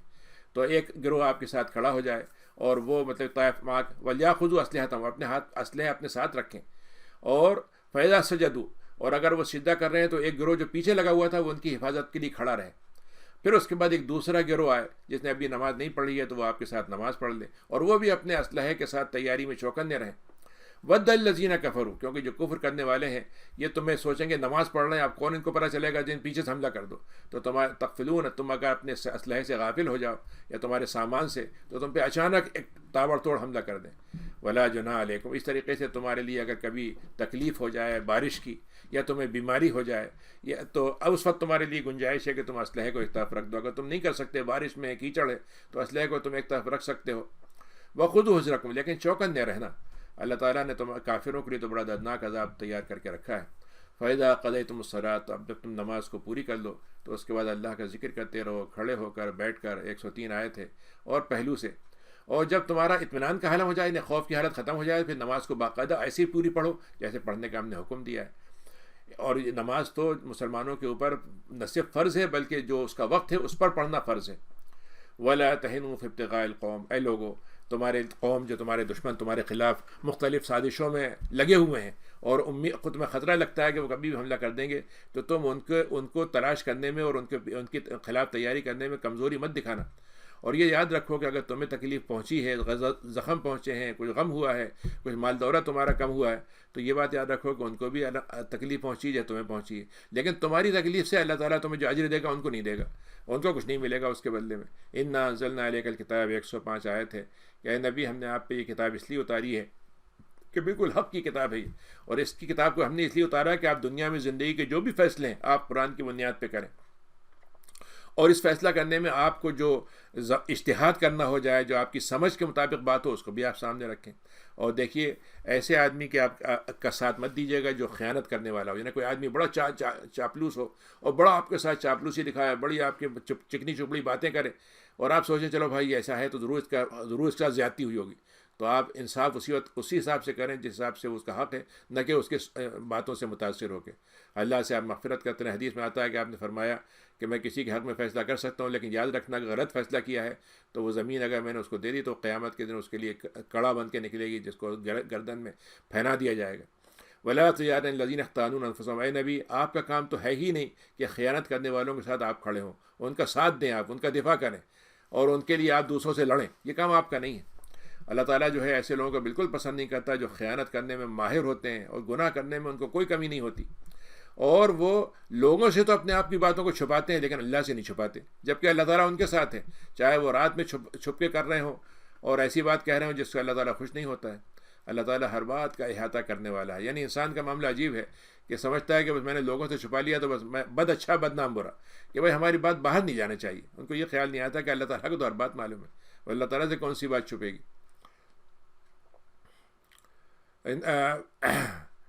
اس کے بعد انہوں نے کہا کہ ہاں تم حوالہ جادل تم انہم، اگر تم ان سے تم ان کا ساتھ دے بھی دو گے ایسے لوگوں کا دنیا کی زندگی میں، تو یہ بتاؤ جب اللہ تعالیٰ کے سامنے تم کھڑے ہوگے اور تم ان کو دفاع کر رہے ہوگے تو تم اللہ سے کیسے بحث کرو گے اور کیسے اللہ سے بحث جیتو گے قیامت کے دن؟ اور کیا خیال ہے تمہارا اللہ کے مقابلے میں کوئی اور تمہارا کارساز بنے گا؟ اور جو بھی کوئی برائی کرتا ہے یا اپنے نفس پہ ظلم کرتا ہے لیکن اللہ تعالیٰ سے مغفرت مانگ لیتا ہے تو اللہ تعالیٰ پھر بھی معاف کرنے کو تیار ہے۔ لیکن جس آدمی نے 111 ہے کہ کوئی گناہ کا کام کیا اور اس کے بعد گناہ کیا تو وہ اس کے ذمہ جائے گا، گناہ اس کے خلاف ہی جائے گا۔ اللہ تعالیٰ ہر بات کا علم رکھتا ہے۔ اب یہاں دیکھیے کتنی اہم بات اللہ نے 112 میں کہی ہے کہ ایک آدمی کیا کرتا ہے کہ غلطی کرتا ہے، ایک سازش کرتا ہے، پلان کرتا ہے، ایک ہنگامہ کر دیا، بم پھینکوا دیا، کوئی سازش کر دی، اور کیا کرتا ہے فلاں کو پھنسوا دیا کسی اور کو کہ ایک غلطی کی یا کوئی گناہ کا کام کیا اور اس کو ایک بری آدمی کو اس کے ذمہ لگا دیتا ہے، تو یہ تو بدترین بہتان اپنے ذمے لیتا ہے اور بہت کھلا ہوا گناہ کرتا ہے۔ آج آپ دیکھ لیجئے مسلمانوں کے ساتھ یہ جو سازشوں پہ سازشیں ہو رہی ہیں، جو مسلمانوں کے ملکوں میں، قوموں میں، طرح طرح کی جگہ پر آپ کو ملے گا، اور اس میں سارا کیا ہے کہ پیچھے کوئی صاحب اور ہوتے ہیں لیکن الزام کسی اور پہ لگتا ہے، اور یہ اللہ تعالیٰ کے نزدیک گویا گناہ پر گناہ ہے، مزید گناہ ہے یہ۔ وَلَوْلَا فَضْلُ اللَّهِ عَلَيْكَ، اللہ تعالیٰ کا نبی آپ پہ اگر رحمت فضل نہ ہوتا، رحمت نہ ہوتی تو آپ کو تو کچھ لوگ بھٹکانے میں آپ کو بھی بھٹکا دیتے، رحمت آپ کو بھی راستے سے ہٹانے کی کوشش کر لیتے ہیں، لیکن ہم نے تو آپ کو بچا کے رکھا ہوا ہے، اور یہ اگر آپ کو کوشش کریں گے تو خود بھٹکیں گے، آپ کو کچھ نہیں نقصان پہنچائیں گے۔ اے نبی ہم نے آپ کے اوپر اس کتاب کو اتارا ہے، حکمت کو اتارا ہے، اور ہم نے آپ کو وہ سکھایا جو آپ کو پہلے معلوم بھی نہیں تھا۔ اللہ تعالیٰ کا تو آپ پر فضل جو ہے وہ اتنا عظیم ہے کہ آپ سوچ نہیں سکتے۔ لا خیر فی کثیر من نجواہم میں 114 آیت ہے کہ یہ آپس میں سرگوشیاں کرتے ہیں، اور آپ کو معلوم ہے سرگوشی جو ہوتی ہے کسی انسان کو عام طور سے ذہن میں آتا ہے کہ شاید میرے خلاف بات کر رہے ہیں تو تکلیف ہوتی ہے اس سے،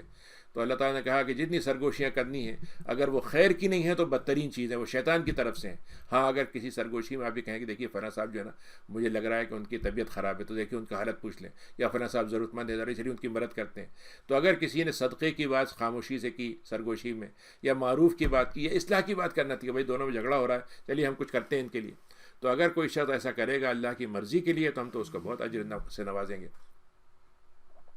وَمَن يُشَاقِقِ الرَّسُولَ، اور جو اللہ کے رسول سے بحث بازی کر کے اس کو ہرانے کے چکر میں پڑ جائے گا، وہ ایک بات کہے وہ دوسری بات کہے، وہ ایک بات کہے تو کھینچا تانی اللہ کے رسول سے کرے گا، اور کھینچا تانی میں کیا ہوگا، اس کی بات کو بس ماننا نہیں ہے مجھے، تو جب کہ ہدایت کی بات واضح ہو چکی ہے، اور پھر مسلمانوں نے جو راستہ اللہ کے نبی کے طریقے پہ بتائے ہوئے طریقے پہ چل پڑے جو مسلمان، اس راستے سے بھی ہٹ جاتا ہے وہ، یعنی رسول کا راستہ بھی چھوڑ دیتا ہے اور مومنین کا جو راستہ اللہ کے دین کے مطابق اس کو چھوڑ دیتا ہے، تو پھر ہم اس کو بھٹکانے کے لیے پیچھے پھینک دیں گے اور جہنم تک اس کا ٹھکانہ جو ہے وہیں تک وہ گزرتا ہوا جائے گا، بڑا برا انجام ہے اس کا۔ اللہ تعالیٰ نے پھر یہی بات یہاں 116 میں کہی کہ ہم کبھی بھی شرک کو معاف نہیں کریں گے، اس کے علاوہ کوئی بھی گناہ ہم معاف کر سکتے ہیں، اور جس نے اللہ کے ساتھ شرک کیا تو وہ تو بدترین گمراہی میں چلا گیا۔ ان یدعون من دونی، اے نبی یہ عجیب لوگ ہیں کہ اللہ کے علاوہ جو ہے انہوں نے خدا بنا رکھے ہیں، اور خداؤں میں عورتیں بنا رکھی ہیں، فرشتوں کو خدا بیٹیاں کہتے تھے اللہ کی، تو انہوں نے کہا یہ جن کو پکارتے ہیں وہ تو عورتیں ہیں،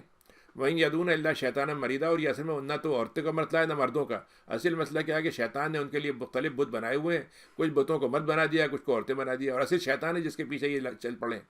اللہ تعالیٰ کی لعنت ہو اس پر۔ اس نے ایک بات ہم سے کہی تھی آدم علیہ السلام کے وقت میں، اے اللہ آپ نے مجھے تو محروم کر دیا ہے، لیکن میں آپ کے بندوں میں سے ایک حصے کو میں بہکانے میں کامیاب ہو جاؤں گا،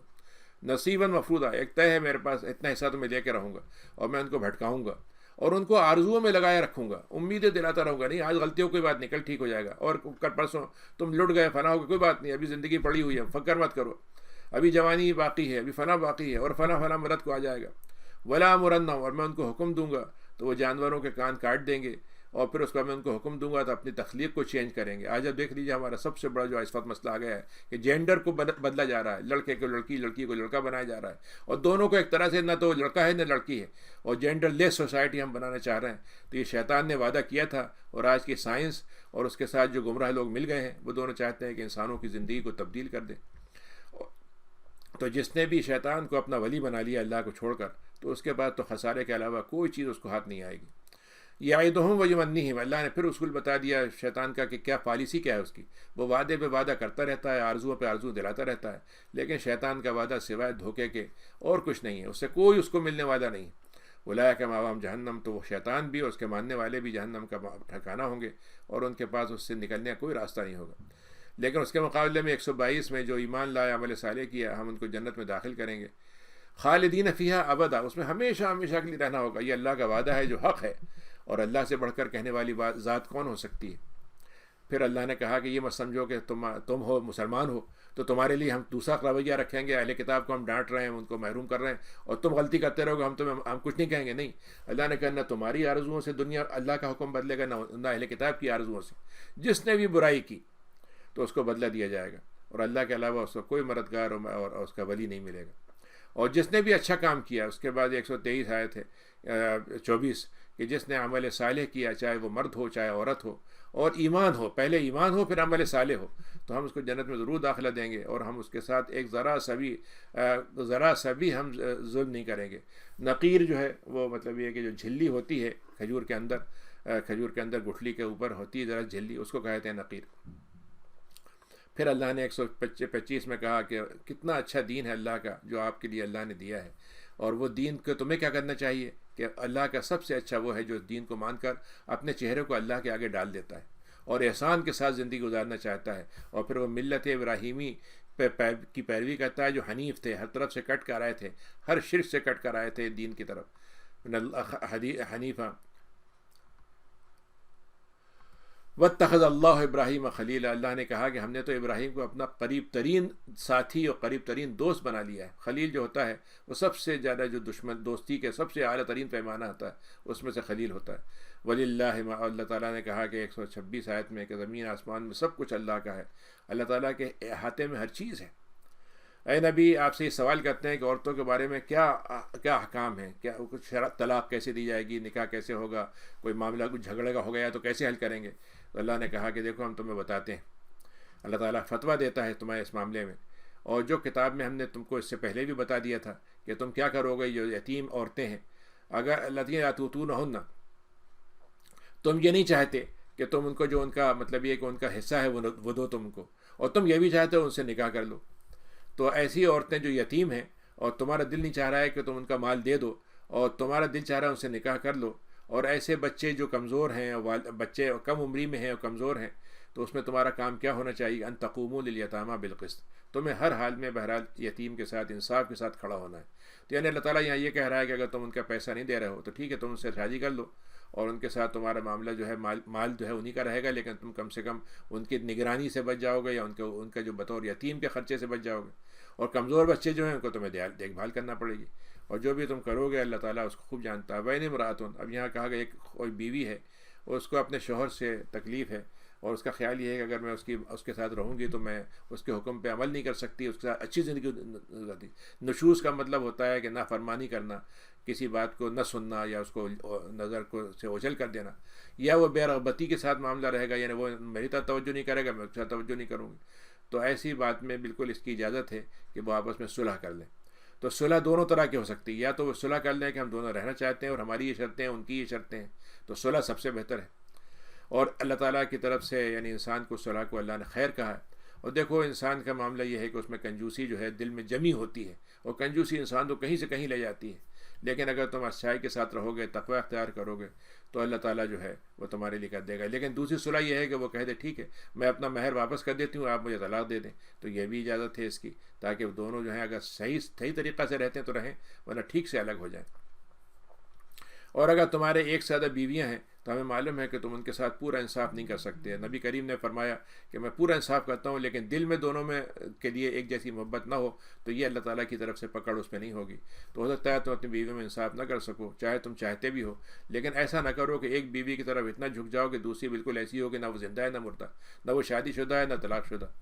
اور اگر تم اصلاح کے ساتھ کام کرو گے، تقوی کے ساتھ رہو گے، تو اللہ تعالیٰ غفور الرحیم ہے۔ اور اگر میاں بیوی میں آپس میں جدائی ہو جاتی ہے، پہلی صلح کی بات ہوئی تھی، ابھی آخر میں بات آئی 130 میں، کہ اگر وہ دونوں طے کر لیتے ہیں کہ ہم الگ ہو جاتے ہیں، تو اللہ تعالیٰ نے کہا ہے کہ ہم مرد کو بھی اس کی زندگی کا جو آگے کا حصہ ہے اس میں اس کا رزق دیں گے، اور عورت بھی یعنی محروم نہیں ہوگی۔ ہمارے ایک سوال ہوتا ہے کہ صاحب عورت کو طلاق ہو گئی، اب کہاں سے کھائے گی، کیا ہوگا؟ اللہ تعالیٰ اس آیت میں وعدہ کر رہا ہے کہ اگر عورت کو طلاق ہو گئی ہے، وہ اس کا مطلب معاملہ شوہر نہیں رہا، تو اس کے بعد بھی ہم رازق ہیں، اس کے بعد بھی ہم اس کو اپنے پاس جو گنجائشیں ہیں ہمارے پاس، اس سے ہم اس کو دیتے رہیں گے۔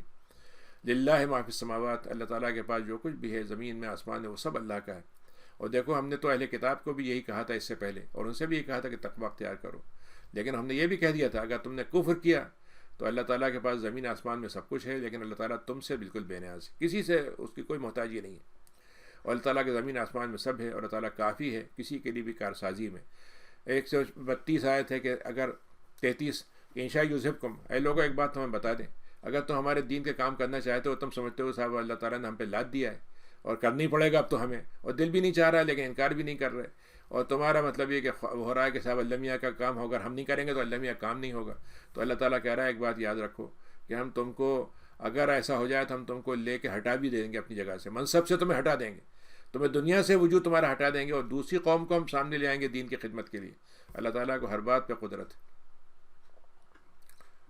من کان یرید الثواب الدنیا، جو اللہ تعالیٰ کہتا ہے کہ اللہ تعالیٰ اگر ثواب کی تلاش ہے تمہیں اور صرف دنیا کے ثواب کو تم مانگ رہے ہو، تو اللہ تعالیٰ تو دونوں ثواب دینے کو تیار ہے، دنیا کا بھی اور آخرت کا بھی، تو زیادہ بڑھ کر کیوں نہیں مانگتے اللہ سے؟ اللہ تعالیٰ سننے والا ہے، دیکھنے والا ہے۔ پھر اللہ نے مسلمانوں کی ذمہ داری بتائی کہ بطور امت کے ان کی کیا ذمہ داری ہے۔ ایک انسان ہے، اس کی زندگی اپنی اچھی ہونی چاہیے، عبادت سے، اطاعت سے، ساری چیزوں سے، لیکن اس کا اجتماعی نظم کیسا ہونا چاہیے؟ تو انہوں نے کہا کہ تمہارا کام یہ ہے کہ تم انصاف کے ساتھ کھڑے رہو، اللہ کے گواہ بن کے رہو، چاہے کہ گواہی تمہیں اپنے نفس کے خلاف دینا پڑ جائے، والدین کے خلاف دینا پڑ جائے، اپنے رشتہ داروں کے خلاف پڑ جائے، چاہے وہ رشتہ دار مالدار ہوں یا غریب ہوں، کیونکہ اللہ تعالیٰ جو ہے ان سب سے بڑھ کر ہونا چاہیے۔ اور دیکھو اپنی خواہشات پہ مت چلنا، انصاف کرنے کے وقت میں انصاف کو دیکھنا، خواہش کو مت دیکھنا۔ اور اگر تم پلٹ گئے اور تم نے اپنے آپ کو پیچھے کر، تم نے مطلب یہ کہ اگر تم نے اپنی زبان کو دبا کے ایسا کہا جس سے کوئی بات سمجھ میں نہیں آئے، یا کچھ اور سمجھے دوسرا کچھ سمجھے، دونوں کو ایسے کہا کہ دونوں خوش ہو گئے، یا تم نے ان سے اعراض کیا، تو اللہ تعالیٰ تمہاری ہر بات کی خبر رکھتا ہے۔ 136 آیت ہے کہ ایمان والو اللہ پر ایمان لاؤ، رسول پر ایمان لاؤ، اور اس کتاب پر جو تمہارے رسول پہ اتاری گئی ہے، اور وہ کتابیں جو تجھ سے پہلے اتاری گئی تھیں۔ اور جس نے اللہ، فرشتے، کتابیں، رسولوں اور آخرت پر انکار کیا تو وہ تو بہت گمراہ ہو گئے، دور تک گمراہ ہو گئے۔ اور وہ ایک بے شک وہ لوگ جو ایمان لائے اور پھر انہوں نے کفر کیا، پھر ایمان لے آئے، پھر کفر کیا، اور پھر کفر میں بڑھتے چلے گئے، تو ان کا وہ ایمان بھی ضائع ہو گیا اور مغفرت سے بھی محروم ہو گئے، اور ان کا اللہ تعالیٰ راستہ بھی اب نہیں دکھائے گا۔ تو منافقین کو آپ بتا دیں کہ ان کے لیے تو بڑا دردناک عذاب ہے، اس کی وہ خوشی سے لے لیں یا معصیت میں لیں، جو بھی ہے برات عذاب ہی عذاب ہے۔ اور یہ کون ہے منافقین؟ جو کافروں کو اپنا دوست بناتے ہیں مومنین کو چھوڑ کر۔ آج ہم دیکھ لیں کہ ہم کتنا اس معاملے میں ہم کتنے پورے اترتے ہیں کہ ہماری دوستیاں کس سے ہیں، ہم کس سے امید رکھتے ہیں، مغرب سے، یورپ سے، ہمارا معاملہ کیسا ہے، اور آپس میں مسلمان ملکوں کا آپس میں کیا ہے۔ کیا ان کا خیال یہ ہے کہ عزت ان کے پاس ملے گی؟ تو اللہ تعالیٰ کی عزت تو اللہ ہی دیتا ہے، صرف عزت اللہ کے پاس ہے، کہیں سے عزت نہیں مل سکتی۔ وقد نزل علیکم فی الکتاب، اور ہم نے تو یہ کتاب میں، تمہاری کتاب میں اتار دیا تھا کہ اذا سمعتم آیات اللہ، تمہیں اگر کسی مجلس میں بیٹھے ہو اور وہاں پر اللہ کی آیتوں کا انکار کیا جا رہا ہو یا مذاق اڑایا جا رہا ہو تو تم وہاں پر بیٹھنا نہیں، ان کے ساتھ شریک مت ہونا۔ آج ہماری مجلسیں آپ دیکھ لیجئے، ایک مجلس ہوتی ہے، شروع میں قرآن سے آیتیں پڑھی جاتی ہیں، اس کے بعد اللہ اس رسول کا مذاق اڑایا جاتا ہے، مسلمانوں کا مذاق ہوتا ہے، دین کی چیزوں کا مذاق ہوتا ہے، اور ہم اس میں بڑے ٹھٹے مارتے ہیں کہ صاحب وہ تو لطیفہ بیان کر رہے تھے، ارے بھائی وہ تو مطلب یہ مزاحیہ بات تھی، ارے بھائی وہ تو ادب میں سب چیزیں جائز ہیں۔ تو اللہ تعالیٰ کہتا ہے ایسی مجلس میں تمہیں بیٹھنا نہیں چاہیے، یہاں تک کہ یا پھر یہ کہ اس وقت تم ان کے ساتھ بیٹھ سکتے ہو جب وہ کسی دوسرے موضوع پہ چل پڑیں، ورنہ تم بھی انہی جیسے ہو جاؤ گے۔ انکم اذا مثلہم، یعنی یہ آیت جو ہے بڑی اہم ہے کہ 140 میں، کہ تم بھی پھر ان جیسے ہی ہو جاؤ گے، اور منافقین کو کافرین کو اللہ تعالیٰ جہنم میں جمع کر کے رہے گا۔ یہ وہ لوگ ہیں جو تمہارے بارے میں طرح طرح کی سازشوں میں لگے رہتے تھے کہ کیسے کب کس موقع پر موقع ملے اور تمہارے خلاف کچھ کر گزریں۔ فَإِنْ كَانَ لَكُمْ فَتْحٌ مِّنَ اللَّهِ، اگر تمہیں فتح نصیب ہو جائے تو کہیں گے ہم تو آپ کے ساتھ تھے، ہم تو مسلمان تھے۔ وَإِنْ كَانَ لِلْكَافِرِينَ، لیکن اگر کافروں کو کچھ مل جائے تو ان سے جا کہیں گے دیکھا ہم نے کیسا مسلمانوں کو بیوقوف بنایا تھا، ہم ان کے ساتھ رہ کے کیسا ہم کو دھوکے میں رکھا، اور تمہیں ان کی ہمتیں ہم نے کیسے توڑی، اور ہم نے تم کو مسلمانوں سے روک دیا۔ اللہ یحکم، تو بات دنیا میں تو ہو سکتا ہے وہ بچ کے نکل جائیں گے، لیکن اللہ قیامت کے دن فیصلہ کرے گا، اور اللہ تعالیٰ نے یہ طے کر دیا ہے کہ کافروں کو مومنین پہ آنے کا راستہ نہیں دے گا۔ اللہ تعالیٰ ایسا موقع ہی نہیں دے گا کافر مسلمانوں پر چھا جائیں، مسلمانوں پہ ان کو ساری قبضہ ہو جائے، مسلمانوں کے سارے اختیارات ان کو مل جائیں، اور مسلمان بالکل بے بس ہو جائیں، بے سہارا ہو جائیں، یہ ہم نہیں کرنے دیں گے۔ 142 ہے کہ منافقین جو ہیں اللہ تعالیٰ کو دھوکہ دیتے ہیں، حالانکہ وہ اللہ کو کیا دھوکہ دیں گے، وہ اپنے آپ کو دھوکہ دے رہے ہیں۔ نماز پڑھتے ہیں تو ایسی مری کٹی سی نماز، بلکہ مجبوری میں آخر وقت میں وقت ختم ہوتے ہوتے کہتے ہیں دو سجدے مار لیے، اس کے بعد لوگوں کو دکھانے کے لیے چلے گئے، اور ذکر بھی کرتے ہیں تو کبھی کبھار کر لیتے ہیں، اور یہ الجھے ہوئے ہیں، نہ ادھر کے نہ ادھر کے، نہ اسلام پہ مطمئن ہے نہ کفر پہ مطمئن ہے۔ وَمَن يُضْلِلِ اللَّهُ، لیکن جس کو اللہ تعالیٰ راستہ سے ہٹا دے پھر اس کو کوئی اور راستہ نہیں مل سکتا۔ اے ایمان والو، کافروں کو اپنا دوست مت بناؤ، جنہوں نے مومنین ان کو مت بناؤ جو مومنین کو چھوڑ کر کافروں کو دوست بنا لیتے ہیں۔ کیا تم یہ چاہتے ہو کہ تمہارے خلاف اللہ تعالیٰ ایسی دلیل مضبوط دلیل مل جائے جس پہ تمہیں بھی سزا دے؟ وہ ان المنافقین، اور منافقین کے لیے ہم نے جہنم میں جو ٹھکانہ بنایا وہ کافروں سے بھی نیچے ہے، سب سے نیچے والا درجہ ان کے لیے رکھا ہے، ان کی کوئی مددگاری نہیں ہوگی۔ ہاں اگر ان میں سے کوئی توبہ کر لیتا ہے، اصلاح کر لیتا ہے، اور اللہ اس کے رسول کے ساتھ اپنے آپ کو باندھ لیتا ہے اور دین میں مخلص ہو جاتا ہے تو پھر یہ بھی مومنین شمار ہوں گے، اور پھر ایسے مومنین کو اللہ تعالیٰ اجر عظیم سے بھی نوازے گا۔ ما یغفر اللہ بعذابکم، 147 آیت ہے، بڑی خوبصورت آیت ہے کہ اللہ تعالیٰ کا ہاتھ میں ساری طاقتیں ہیں، انتقام لینا، عذاب دینا، سزا دینا، سب اس کے ہاتھ میں، لیکن اللہ تعالیٰ کو اس طاقت کو استعمال کرنے کا کوئی شوق نہیں ہے۔ کیوں؟ اگر تم شکر کرتے رہو اور ایمان لے آؤ۔ ما یغفر اللہ بعذابکم، اللہ تعالیٰ کوئی دل نہیں چاہتا تمہیں عذاب دے اگر تم شکر گزار بنے رہو اور ایمان لے آؤ۔ اللہ تعالیٰ تو شکر کرنے والا بھی ہے، اور شکر والوں کو ماننے والا بھی ہے، اور علیم بھی ہے۔ یہ چھٹا سے بار آپ شروع ہوتا ہے کہ اللہ تعالیٰ جو ہے کسی کی برائی بیان کرنا ہو اور بلا سبب ہم بیان کریں تو غیبت ہوتی ہے، تو اللہ نے کہا کہ غیبت بیان کرنا کسی کے سامنے بری بات ہے۔ ہاں اگر کسی پہ زیادتی ہوئی ہے تو پھر وہ دوسروں سے کہہ سکتا ہے کہ فلاں نے میرے ساتھ یہ کام کیا، فلاں نے میرے ساتھ ایسا کیا، تو وہ اگر کھلے عام بھی اس کو کہتا ہے تو اس کو کہنے میں اجازت ہے اس کی۔ اللہ تعالیٰ سنتا ہے اور جانتا ہے۔ 149 آیت ہے کہ تم جو تو کچھ چھپاتے ہو خیر کو یا سامنے رہ کے کرتے ہو، اور تعفو، یا تم کسی برائی سے لوگوں کو معاف کر دیتے ہو تو اللہ تعالیٰ جو ہے تمہیں معاف کرنے والا ہے۔ اور جو لوگ اللہ اور اس کے رسول کا انکار کرتے ہیں اور یہ چاہتے ہیں کہ مسلمانوں میں اللہ اور اس کے رسول کے درمیان میں تفرقہ ڈالیں، اللہ اور اس کے رسول کو الگ الگ تقسیم کر دیں، وَيَقُولُونَ، اور یہ کہیں کہ نؤمن بعض، ہم تو بعض دین کی باتوں کو مانتے ہیں، بعض رسولوں کو مانتے ہیں، بعض کو نہیں مانتے، اور ہم تو بیچ کا راستہ اختیار کرتے ہیں، جیسے آج کل کے زمانے میں ہوتا ہے سب کے ساتھ باب رحمت جو ہے، مطلب یہ کہ رام رام اور با محمد سلام، کہ بھائی ادھر والوں سے بھی جوڑی رکھو، ادھر سے بھی جوڑی رکھو، اور بیچ کا راستہ ہی ہمارا۔ تو آج کل تو مڈل گراؤنڈ ہوتا ہے ہمارا۔ تو اللہ تعالیٰ نے کہا کہ ایسے لوگوں کے لیے تو ہم نے طے کر دیا کہ ان کو بھی ہم کافروں کے ساتھ میں ڈال دیں گے۔ ہمیں نیوٹرل آدمی نہیں چاہیے، یا تو آدمی حق والا ہوگا تو حق کا ہے، اور حق کے خلاف ہوگا تو حق کے خلاف ہے، لیکن نہ حق کے ساتھ نہ باطل کے ساتھ، تو وہ باطل کے ساتھ ہوگا۔ وَالَّذِينَ آمَنُوا بِاللَّهِ وَرُسُلِهِ، اور وہ لوگ جنہوں نے اللہ پر ایمان رکھا اور رسولوں پر ایمان رکھا اور کسی نبی کا انکار نہیں کیا تو ان کو ہم اجر دیں گے۔ اب ہمارے نبوت کے شوقین غلام احمد قادیانی کو شوق ہوا کہ بھائی ہم بھی نبی بن جائیں، تو اس نے یہ آیت پڑھی کہ دیکھیے آپ مجھے نہیں مانتے تو اس کا مطلب اس آیت کے تحت آپ نے ایک نبی کا انکار کر دیا، یعنی دوسرے الفاظ میں اگر میرے 4 بھائی ہیں اور ایک آدمی ایک 5واں بھائی بن کے میرا آ جائے تو وہ کہ صاحب میں آپ ہی جیسا انسان ہوں، آپ کی طرح زبان بول رہا ہوں، تو آپ مجھے کیوں نہیں بھائی بن رہے؟ بھائی بھائی بننے کے لیے تو باپ کے ساتھ جب جڑتا ہے تب باپ بھائی بنتا ہے نا۔ تو اللہ تعالیٰ جب رسول بھیجے گا تو ان کو اللہ تعالیٰ کہہ رہا ہے، نہ کہ شیطان کی طرف سے بھیجے ہوئے آدمی کو ہم رسول مانیں گے۔ یسألک اہل الکتاب، یہ 153 آیت ہے کہ اہل کتاب آپ سے یہ کہیں گے، آپ سے سوال کریں گے کہ اچھا آپ کے پاس رسول آتے ہیں، آپ کے پاس جبریل آتے ہیں، اچھا ایسا کیوں نہیں کرتے کہ اللہ میاں آپ کے پاس ایک کتاب اتارے اور ہم اس کو سامنے دیکھ لیں، اترتے ہوئے دیکھ لیں اس کتاب کو؟ تو انہوں نے، اللہ تعالیٰ کہتا ہے کہ آپ سے جو بات کہہ رہے ہیں نا، یہ موسیٰ سے بھی انہوں نے کہا تھا، ان سے تو موسیٰ سے تو انہوں نے یہ کہا تھا اللہ میاں کو خود دکھائیے ہمیں سامنے، اور ہم اس کے بعد مانیں گے۔ تو اللہ تعالیٰ نے ان پر ایسا کڑکا بھیجا جس کے نتیجے میں وہیں پہ وہ جل بجھ کے ختم ہو گئے، اور پھر اس کے بعد انہوں نے بچھڑے کو خدا بنا لیا، جبکہ ان کے پاس پوری نشانی آ چکی تھی، پھر بھی ہم نے ان کو معاف کر دیا، اور ہم نے ان کو موسیٰ کو بڑی ذمہ داری اور بڑی دلیلوں کے ساتھ بھیجا تھا۔ اور پھر اس کے بعد پھر جب ان کی باتیں ان کا اکڑنے لگے اور بہکنے لگے تو ہم نے ان کے طور کو ان کے اوپر اٹھا دیا، مسلط کر دیا۔ طور ایسا پہاڑ کہ اگر ذرا سا وہ کچھ غلط کرتے تو وہ نیچے آنے لگتا، اچھا کرنے لگتے تو اوپر چلا جاتا۔ تو یہ ان کے میثاق کی خلاف ورزی کے نتیجے میں ہم نے طور مسلط کیا تھا۔ ہم نے جب ان سے کہا تھا کہ دروازے میں جب جانا بیت المقدس کے تو سجدہ کرتے ہوئے جانا، اور دیکھو سبت کے دن جو ہے زیادتی مت کرنا، ایسے کام مت کرنا جن سے ہم نے روکا ہے، اور ہم نے اس میں بڑا سخت بندھن ان سے باندھا تھا۔ لیکن جب انہوں نے اس بندھن کو توڑ دیا اور اللہ کی آیتوں سے انکار کیا اور نبیوں کو قتل کیا کہ کوئی حق نہیں تھا ان کو، اور بلکہ یہ تک کہا کہ ارے ہمارے دل تو بڑے مضبوط ہیں، ہمارے ان چیزوں سے کوئی اثر نہیں پڑتا،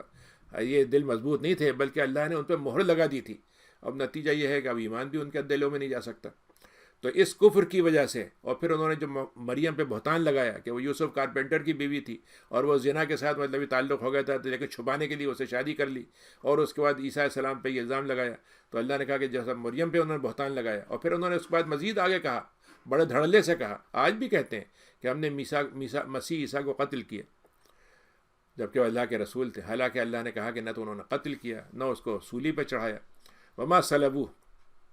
ولکن شبہ لہم، ان کو اصل میں یقینی نہیں آ رہا کہ انہوں نے جس کے سولی پہ چڑھایا تھا وہ تھا کون۔ یعنی اس میں مختلف روایتیں، ایک روایت میں یہ آتا ہے کہ ایک آدمی جو جاسوس بن کے گیا تھا عیسیٰ علیہ السلام کی خبر دینے کے لیے، جب وہ واپس ہو کے آیا تو اسی کی شکل بن گئی عیسیٰ کی۔ ایک روایت میں آتا ہے کہ عیسیٰ علیہ السلام جا رہے تھے، ان کی لکڑی جو سولی کی تھی اٹھائے ہوئے تھے، کسی کو دی انہوں نے، تو تھوڑی دیر کے بعد معلوم ہو عیسیٰ علیہ السلام تو اٹھا لیے گئے اور وہ لکڑی والا جو تھا سولی پہ چڑھا دیا گئے۔ تو اس پہ اللہ تعالیٰ کہتا ہے کہ ان کو کنفیوز ہو گئے، یہ لوگ، ان کو صحیح پتہ ہی نہیں ہے، اور اس بات میں یہ پڑے ہوئے ہیں، یہ شک میں پڑے ہوئے ہیں، کوئی حقیقی بات ان کے پاس نہیں ہے، نہ تو علم ہے مگر صرف گمان ہے۔ بالکل ہم تمہیں بتاتے ہیں 157 میں، قطعاً انہوں نے قتل نہیں کیا بلکہ اللہ نے ان کو اٹھا لیا، اور اٹھانے کا مطلب یہاں پر اللہ نے روح کو نہیں اٹھایا بلکہ پورا کا پورا عیسیٰ کو اٹھایا، اور عیسیٰ کا مطلب ہے جسم اور روح دونوں۔ اللہ تعالیٰ عزیز اور حکیم ہے۔ وَإِن مِّنْ أَهْلِ الْكِتَابِ، اہل کتاب میں سے ایک بھی آدمی ایسا نہیں ہے جو مرنے سے پہلے یہ بات نہ مان لے گا کہ عیسیٰ علیہ السلام اللہ کے بندے تھے، میں ان کو خدا غلط مانتا تھا۔ ایک مطلب اس کا یہ ہے۔ دوسرا مطلب یہ ہے کہ اہل کتاب کا وہ گروہ جب عیسیٰ علیہ السلام دوبارہ اتریں گے تو وہ لازماً ان کو مانے گا کہ ہاں واقعی ہم آپ کو غلط مانتے تھے، آپ تو اللہ کے بندے ہیں۔ تو یہ اہل کتاب کا وہ گروہ موسیٰ علیہ السلام کی موت سے پہلے ان پر لازماً ایمان لائے گا، اور یہ اس وقت ہوگا جب دوبارہ وہ آئیں گے، اور قیامت کے دن وہ ان کے گواہ ہوں گے۔ فَبِظُلْمٍ مِّنَ الَّذِينَ هَادُوا حَرَّمْنَا،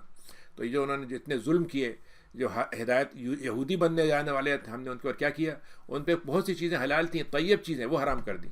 اور ہم نے جو انہوں نے اللہ کے راستے سے رکاوٹیں ڈالتے تھے اس کے نتیجے میں ہم نے سزائیں دیں، اور کیا کرتے تھے، سود کو لیتے تھے۔ وَقَدْ نُهُوا عَنْهُ، حالانکہ ان کو سود سے روکا گیا تھا، اور سود کے کھانے سے روکا گیا تھا، اور لوگوں کے مال کو غلط طریقے سے کھانے سے روکا گیا تھا۔ پھر اس کے بعد کافرین کے لیے تو بڑا دردناک عذاب ہے۔ لیکن الراسخون، اور اس کے بعد اس میں وہ لوگ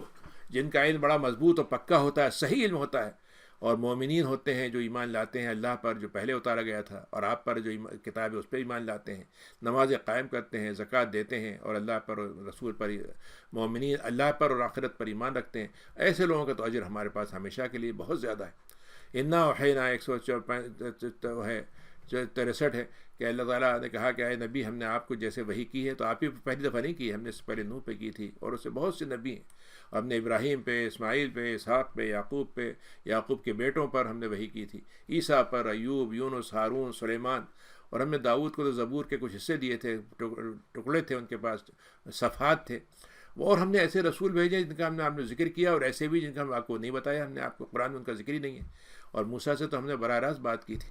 اور ایسے رسول جو بشارت دیتے تھے، ڈراتے تھے۔ اور یہ ہم نے رسول کیوں بھیجے تھے؟ یہ اللہ نے اصول بتا دیا کہ ہمارے پاس کوئی آدمی یہ نہ کہہ سکے کہ اللہ میں ٹھیک ہے آپ نے ہم سے وعدہ تو لیا لیکن ہم ریمائنڈر تو بھیج دیتے، آپ ہمیں دوبارہ تو بتا دیتے کہ ہمارا عہد کیا ہے، دنیا میں آنے کے بعد آپ بتا رہے تھے، تو ہم نے ایسے رسول بھیج دیے تاکہ انسان کو یہ کہنے کا موقع نہیں ملے کہ صاحب مجھے پتہ نہیں تھا اور مجھے تو نہیں معلوم تھا۔ اللہ تعالیٰ عزیز اور حکیم، لیکن اللہ یشہد بما انزل الیک، اللہ تعالیٰ ہی اس بات کی گواہی دیتا ہے کہ اسی نے آپ کے اوپر جو اتارا ہے وہ پورے علم کے ساتھ اتارا ہے، اور فرشتے بھی اس کی گواہی دیتے ہیں، اللہ تعالیٰ کی گواہی کافی ہے۔ ان الذین کفروا 167 آیت ہے کہ وہ لوگ جنہوں نے کفر کیا اللہ کے راستے سے رکاوٹیں پیدا کی، وہ تو گمراہی میں بھٹکتے جائیں گے۔ کفر کی مصیبت یہ ہے کہ کفر تو نام ہے خدا سے انکار کا، تو وہ تو ٹھیک ہو سکتا ہے اگر ایمان لے آئے، لیکن کفر کی خرابی اس وقت شروع ہوتی ہے جب وہ کفر پہ انکار کے ساتھ ساتھ ایمان کے خلاف طاقت استعمال کرتا ہے، ایمان کو روکنے کی جب کوشش کرتا ہے، تو یہ کفر کا بدترین موقع ہے جس کی وجہ سے اس کی زیادتی جو ہے بڑھ جاتی ہے اور عذاب بھی بڑھ جاتا ہے۔ ان الذین کفروا، تو وہ لوگ جنہوں نے کفر کیا اور ظلم کیا، اللہ تعالیٰ ان کو نہ تو معاف کرے گا نہ سیدھا راستہ دکھائے گا، وہ راستہ دکھا دے گا جو جہنم تک لے جائے گا۔ اللہ تعالیٰ کے لیے سب کام کرنا بڑا آسان ہے۔ 170 آیت ہے کہ اے لوگوں، تمہارے پاس وہ رسول آیا حق کے ساتھ تو اب تم ایمان لے آؤ، یہی تمہارے لیے بہتری کی بات ہے، اور اگر تم نے انکار کرنا ہے تو یہ بات یاد رکھو اللہ کے پاس سب کچھ زمین آسمان میں اسی کا ہے، اللہ تعالیٰ ہر بات کا علم رکھتا ہے۔ اہل کتاب دین میں غلو مت کرو۔ غلو کا مطلب ہوتا ہے دو چیزیں ہوتی ہیں، ایک ہوتی ہے بدعت، بدعت کا تو مطلب ہوتا ہے جو دین میں نہیں ہے اس کو ہم دین بنا دیں، لیکن غلو یہ ہوتا ہے کہ وہ دین کا حصہ ہے لیکن اس کا ہم جو ہے تناسب یا ریشیو جو ہے وہ بدل دیں، یعنی دو فرض کیجیے مثلا جیسے 2 رکعت ہمیں پڑھنی ہے، اب اس میں 2 سجدے کرنا ہے ایک رکعت میں، ہم 4 سجدے کر لیں تو یہ غلو ہو جائے گا، حالانکہ سجدہ کرنا تو اچھی بات ہے۔ تو غلو جو ہوتا ہے وہ دین کے اندر جتنی بھی چیزیں اس کو آگے پیچھے کر دیں، اب مثلا رسول کا ایک مقام ہے، اللہ کا ایک مقام ہے، ہم رسول کے مقام کو اللہ کے مقام پہ لے آئیں تو یہ غلو ہو جائے گا۔ تو اللہ تعالیٰ کے ساتھ کیا ہوا، عیسائیوں نے کیا کیا، عیسیٰ علیہ السلام کو اللہ کا بیٹا بنا دیا، تو یہ دین میں غلو ہو گیا، اللہ کے بہترین بندے تھے وہ، لیکن بیٹا بنانے کے بعد یہ غلو ہو گیا۔ ولا تقولوا علی اللہ الا الحق، دیکھو اللہ پہ وہی بات کہو جو حق ہے، اور دیکھو ہم بتائیں تمہیں مسیح کیا ہیں، عیسیٰ ابن مریم ہیں جو اللہ کے رسول تھے اور اللہ کے کلمے کے ذریعے سے ان کا وجود ہوا تھا، جس روح کلمے کو اللہ نے مریم میں ڈالا تھا اور اس کی روح ان کے اندر پھونکی تھی، تو دیکھو اللہ اس کے رسولوں پر ایمان لاؤ، اور یہ مت کہو کہ اللہ تعالیٰ 3 ہے، دیکھو اس بات سے رک جاؤ، یہ بہتر ہے تمہارے لیے، اللہ تعالیٰ تو ایک ہی ہے، اور اللہ تعالیٰ کی کوئی ضرورت نہیں کہ اس کو کوئی بیٹا ہو، زمین آسمان میں ساری اس کی خدمت کے لیے موجود ہے، اور اللہ تعالیٰ کے لیے کہ وکیل بننے کے لیے اللہ ہی کافی ہے۔ 172 آیت ہے کہ یہ تو مسیح کو بھی گوارا نہیں ہوگا، مسیح بھی اس بات کو برداشت نہیں کریں گے کہ وہ اللہ کے بندے کے بجائے اللہ کا خدا ان کو اللہ کا بیٹا کہا جائے، ان کو تو اس بات میں خوشی ہوگی یہ بات کہنے میں کہ میں اللہ کا بندہ ہوں، یعنی ان کو کوئی شرمانے کی ضرورت نہیں ہوگی اس بات میں، نہ ایسے کسی فرشتے کے اندر یہ بات ہوگی، یعنی تم عیسیٰ علیہ السلام کو سمجھ رہے ہو نے بڑھا دیا، عیسیٰ علیہ السلام کہہ رہے ہیں تو نے مجھے گھٹا دیا، تو نے میری بے عزت کر دی اور میرا مقام سے گرا دیا۔ اور جو بھی اللہ کی عبادت سے اپنے آپ کو یعنی اس کو محسوس ہوگی اللہ کی عبادت کرنے سے اور تکبر میں آئے گا، تو ایسے لوگوں کو تو ہم جہنم میں یا شرم جمی سارے لوگوں کو جمع کر کے لے آئیں گے، لیکن جنہوں نے ایمان اور عمل صالح کے ساتھ زندگی گزاری تھی تو ان کا اجر پورا دے دیں گے اور بڑھا کر دیں گے، اور جو لوگ ہماری عبادت کرنے میں ان کو تکبر آ جائے گا اور سمجھیں گے تو ان کو بڑا دردناک عذاب ہوگا، نہ ان کو کوئی وہاں بچانے والا ہوگا نہ مددگار ہوگا۔ 174 آیت ہے کہ اے لوگوں، تمہارے پاس یہ بہترین دلیل والی بات آ چکی ہے اور ہم نے تمہارے پاس ایک نبی بھیج دیا ہے جو اپنے قرآن لے کر آیا، جو نور مبین کے لے کر آیا ہے۔ فَأَمَّا الَّذِينَ آمَنُوا بِاللَّهِ، تو وہ لوگ جو ایمان لاتے ہیں اللہ تعالیٰ کے ساتھ اپنے آپ کو مضبوط بندھن باندھ لیتے ہیں، تو ان کی رحمت میں اللہ تعالیٰ کی رحمت ان کو داخلہ ملے گا، فضل سے نوازے گا اور سیدھے راستے پہ ان کو لے کے چلے گا۔ یستفتونک، پھر یہاں پر سورہ نساء کے شروع میں جو میراث کے حکم آئے تھے اس میں کلالہ کا آیا تھا جس کا نہ بیٹا ہے نہ باپ ہے، تو اس کے بارے میں کچھ سوال واضح نہیں تھا، تو ان سے پوچھا اللہ تعالیٰ سے کہ ذرا اور وضاحت کر دیجیے، تو انہوں نے کہا کہ کلالہ اس کو کہتے ہیں جس کا انتقال ہو جائے، نہ تو اس کا لڑکا ہو اور اس کی صرف اس کی بہن ہو، اگر خالی بہن ہے اس کی تو اس کو آدھا مل جائے گا، اور اگر اس کا وہ یرثھا ان لم یکن لھا ولد، اور وہ مطلب یہ کہ اس وقت بھی اس کو مل جائے گا، مثلا بہن ہے اور بہن کے ساتھ بیٹی کے ساتھ بہن ہے لیکن لڑکا نہیں ہے تب بھی بہن کو حصہ مل جائے گا، لیکن اگر وہ 2 ہیں تو ان کو دونوں کو 2/3 مل جائے گا، 2 بہنیں تو 2/3 مل جائے گا، لیکن اگر وہ بھائی بہن کئی ہیں تو پھر 2 اور 1 کے حساب سے ان کی تقسیم ہوگی، لڑکوں کو 2 یعنی بھائیوں کو 2 بہنوں کو 1 1۔ یہ اللہ تعالیٰ کی طرف سے بیان ہے تاکہ تمہاری گمراہی کا طرف راستہ تمہارا نہ بنے، اللہ تعالیٰ ہر بات کا علم رکھنے والا ہے۔ یعنی ظاہر ہے کہ میراث میں طریقے ہیں کہ اب سب سے پہلے حق کس کا ہوتا ہے، اس کے بعد دوسرے نمبر کا، اس کے بعد تیسرے نمبر کا، اس کے بعد چوتھے نمبر کا، تو کلالہ میں یہ ہے کہ نہ بیٹا ہے نہ باپ ہے، تو پھر اس صورت میں بھائی بہن جو ہیں ان کو حصہ ملے گا، اور ان کے الگ الگ تقسیم کے درجے ہوں گے، 1 ہوگا تو 1 ہوگا، 2 لڑکیاں ہیں 2 بہنیں ہیں تو الگ ہوگا، بہت سی ہیں تو پھر الگ حکم ہوگا۔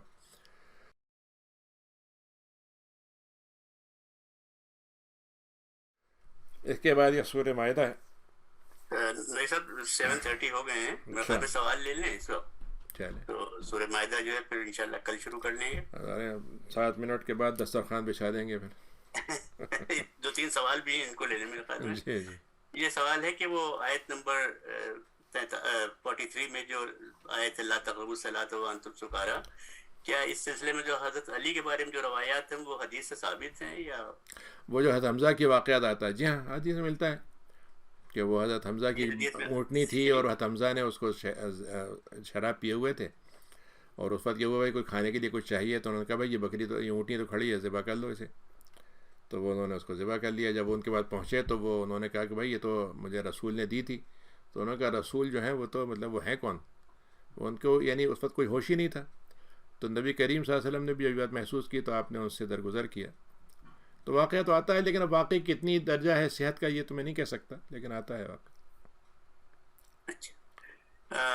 دوسرا سوال یہ ہے کہ حضرت جبریل علیہ السلام کے ذریعے قرآن جو ہے وہ رسول اللہ صلی اللہ علیہ وسلم کے اوپر نازل ہوا. جی. ان کا سوال یہ ہے کہ اللہ کے اور جبریل علیہ السلام کے درمیان رابطہ کیسے ہوا؟ یعنی وہ تو سدرۃ المنتہا کے آگے بھی نہیں جا سکتے تھے، تو وہ جو یعنی اللہ اور جبریل علیہ السلام کے درمیان یہ کمیونیکیشن کیسے ہوئی؟ ہاں، تو اللہ تعالیٰ کے مختلف طریقے ہیں کمیونیکیشن کے. یہ بھی ہو سکتا ہے کہ اللہ تعالیٰ کی ان کو فرض کیجئے کہ ان کو آواز آئی مثلاً. یہ بھی ہو سکتا ہے کہ ان کو یہ کہہ دیا گیا کہ فلاں جگہ جو ہے ہم نے قرآن کے حصے رکھے ہیں، تم لے کے جاؤ، ان کو پہنچا دو. مختلف طریقے ہو سکتے ہیں اس کے. تو یعنی ایک جگہ نہ جا پانا ایک الگ چیز ہے، لیکن ان کا ان سے نبی کریم کے پاس پہنچانے کا طریقہ اختیار کرنے کا بتانا، یہ ایک اور اللہ تعالیٰ بہتر جانتا ہے کیسے ہوتا ہوگا، یا ان کے دل میں ایک بات ڈال دی جاتی ہوگی. تیسرا سوال نماز کے سلسلے میں یہ کہہ رہے ہیں first رکع if in namaz first rakah gets invalidated then the first rakah will be done after the other three. In this case there will be total 3 sittings, one sitting for the second rakah and then 2 sittings in 2 consecutive last rakah. جی بالکل. Is this correct? جی ہاں ٹھیک ہے. یہ بالکل بالکل تو ایسے ہی ہوگا. بالکل صحیح کہا ہے کہ یعنی ایک جو انویلیڈیٹ جو ہو گئی تھی وہ آخر میں جب کریں گے تو اس میں ہی بیٹھیں گے. بالکل ٹھیک ہے.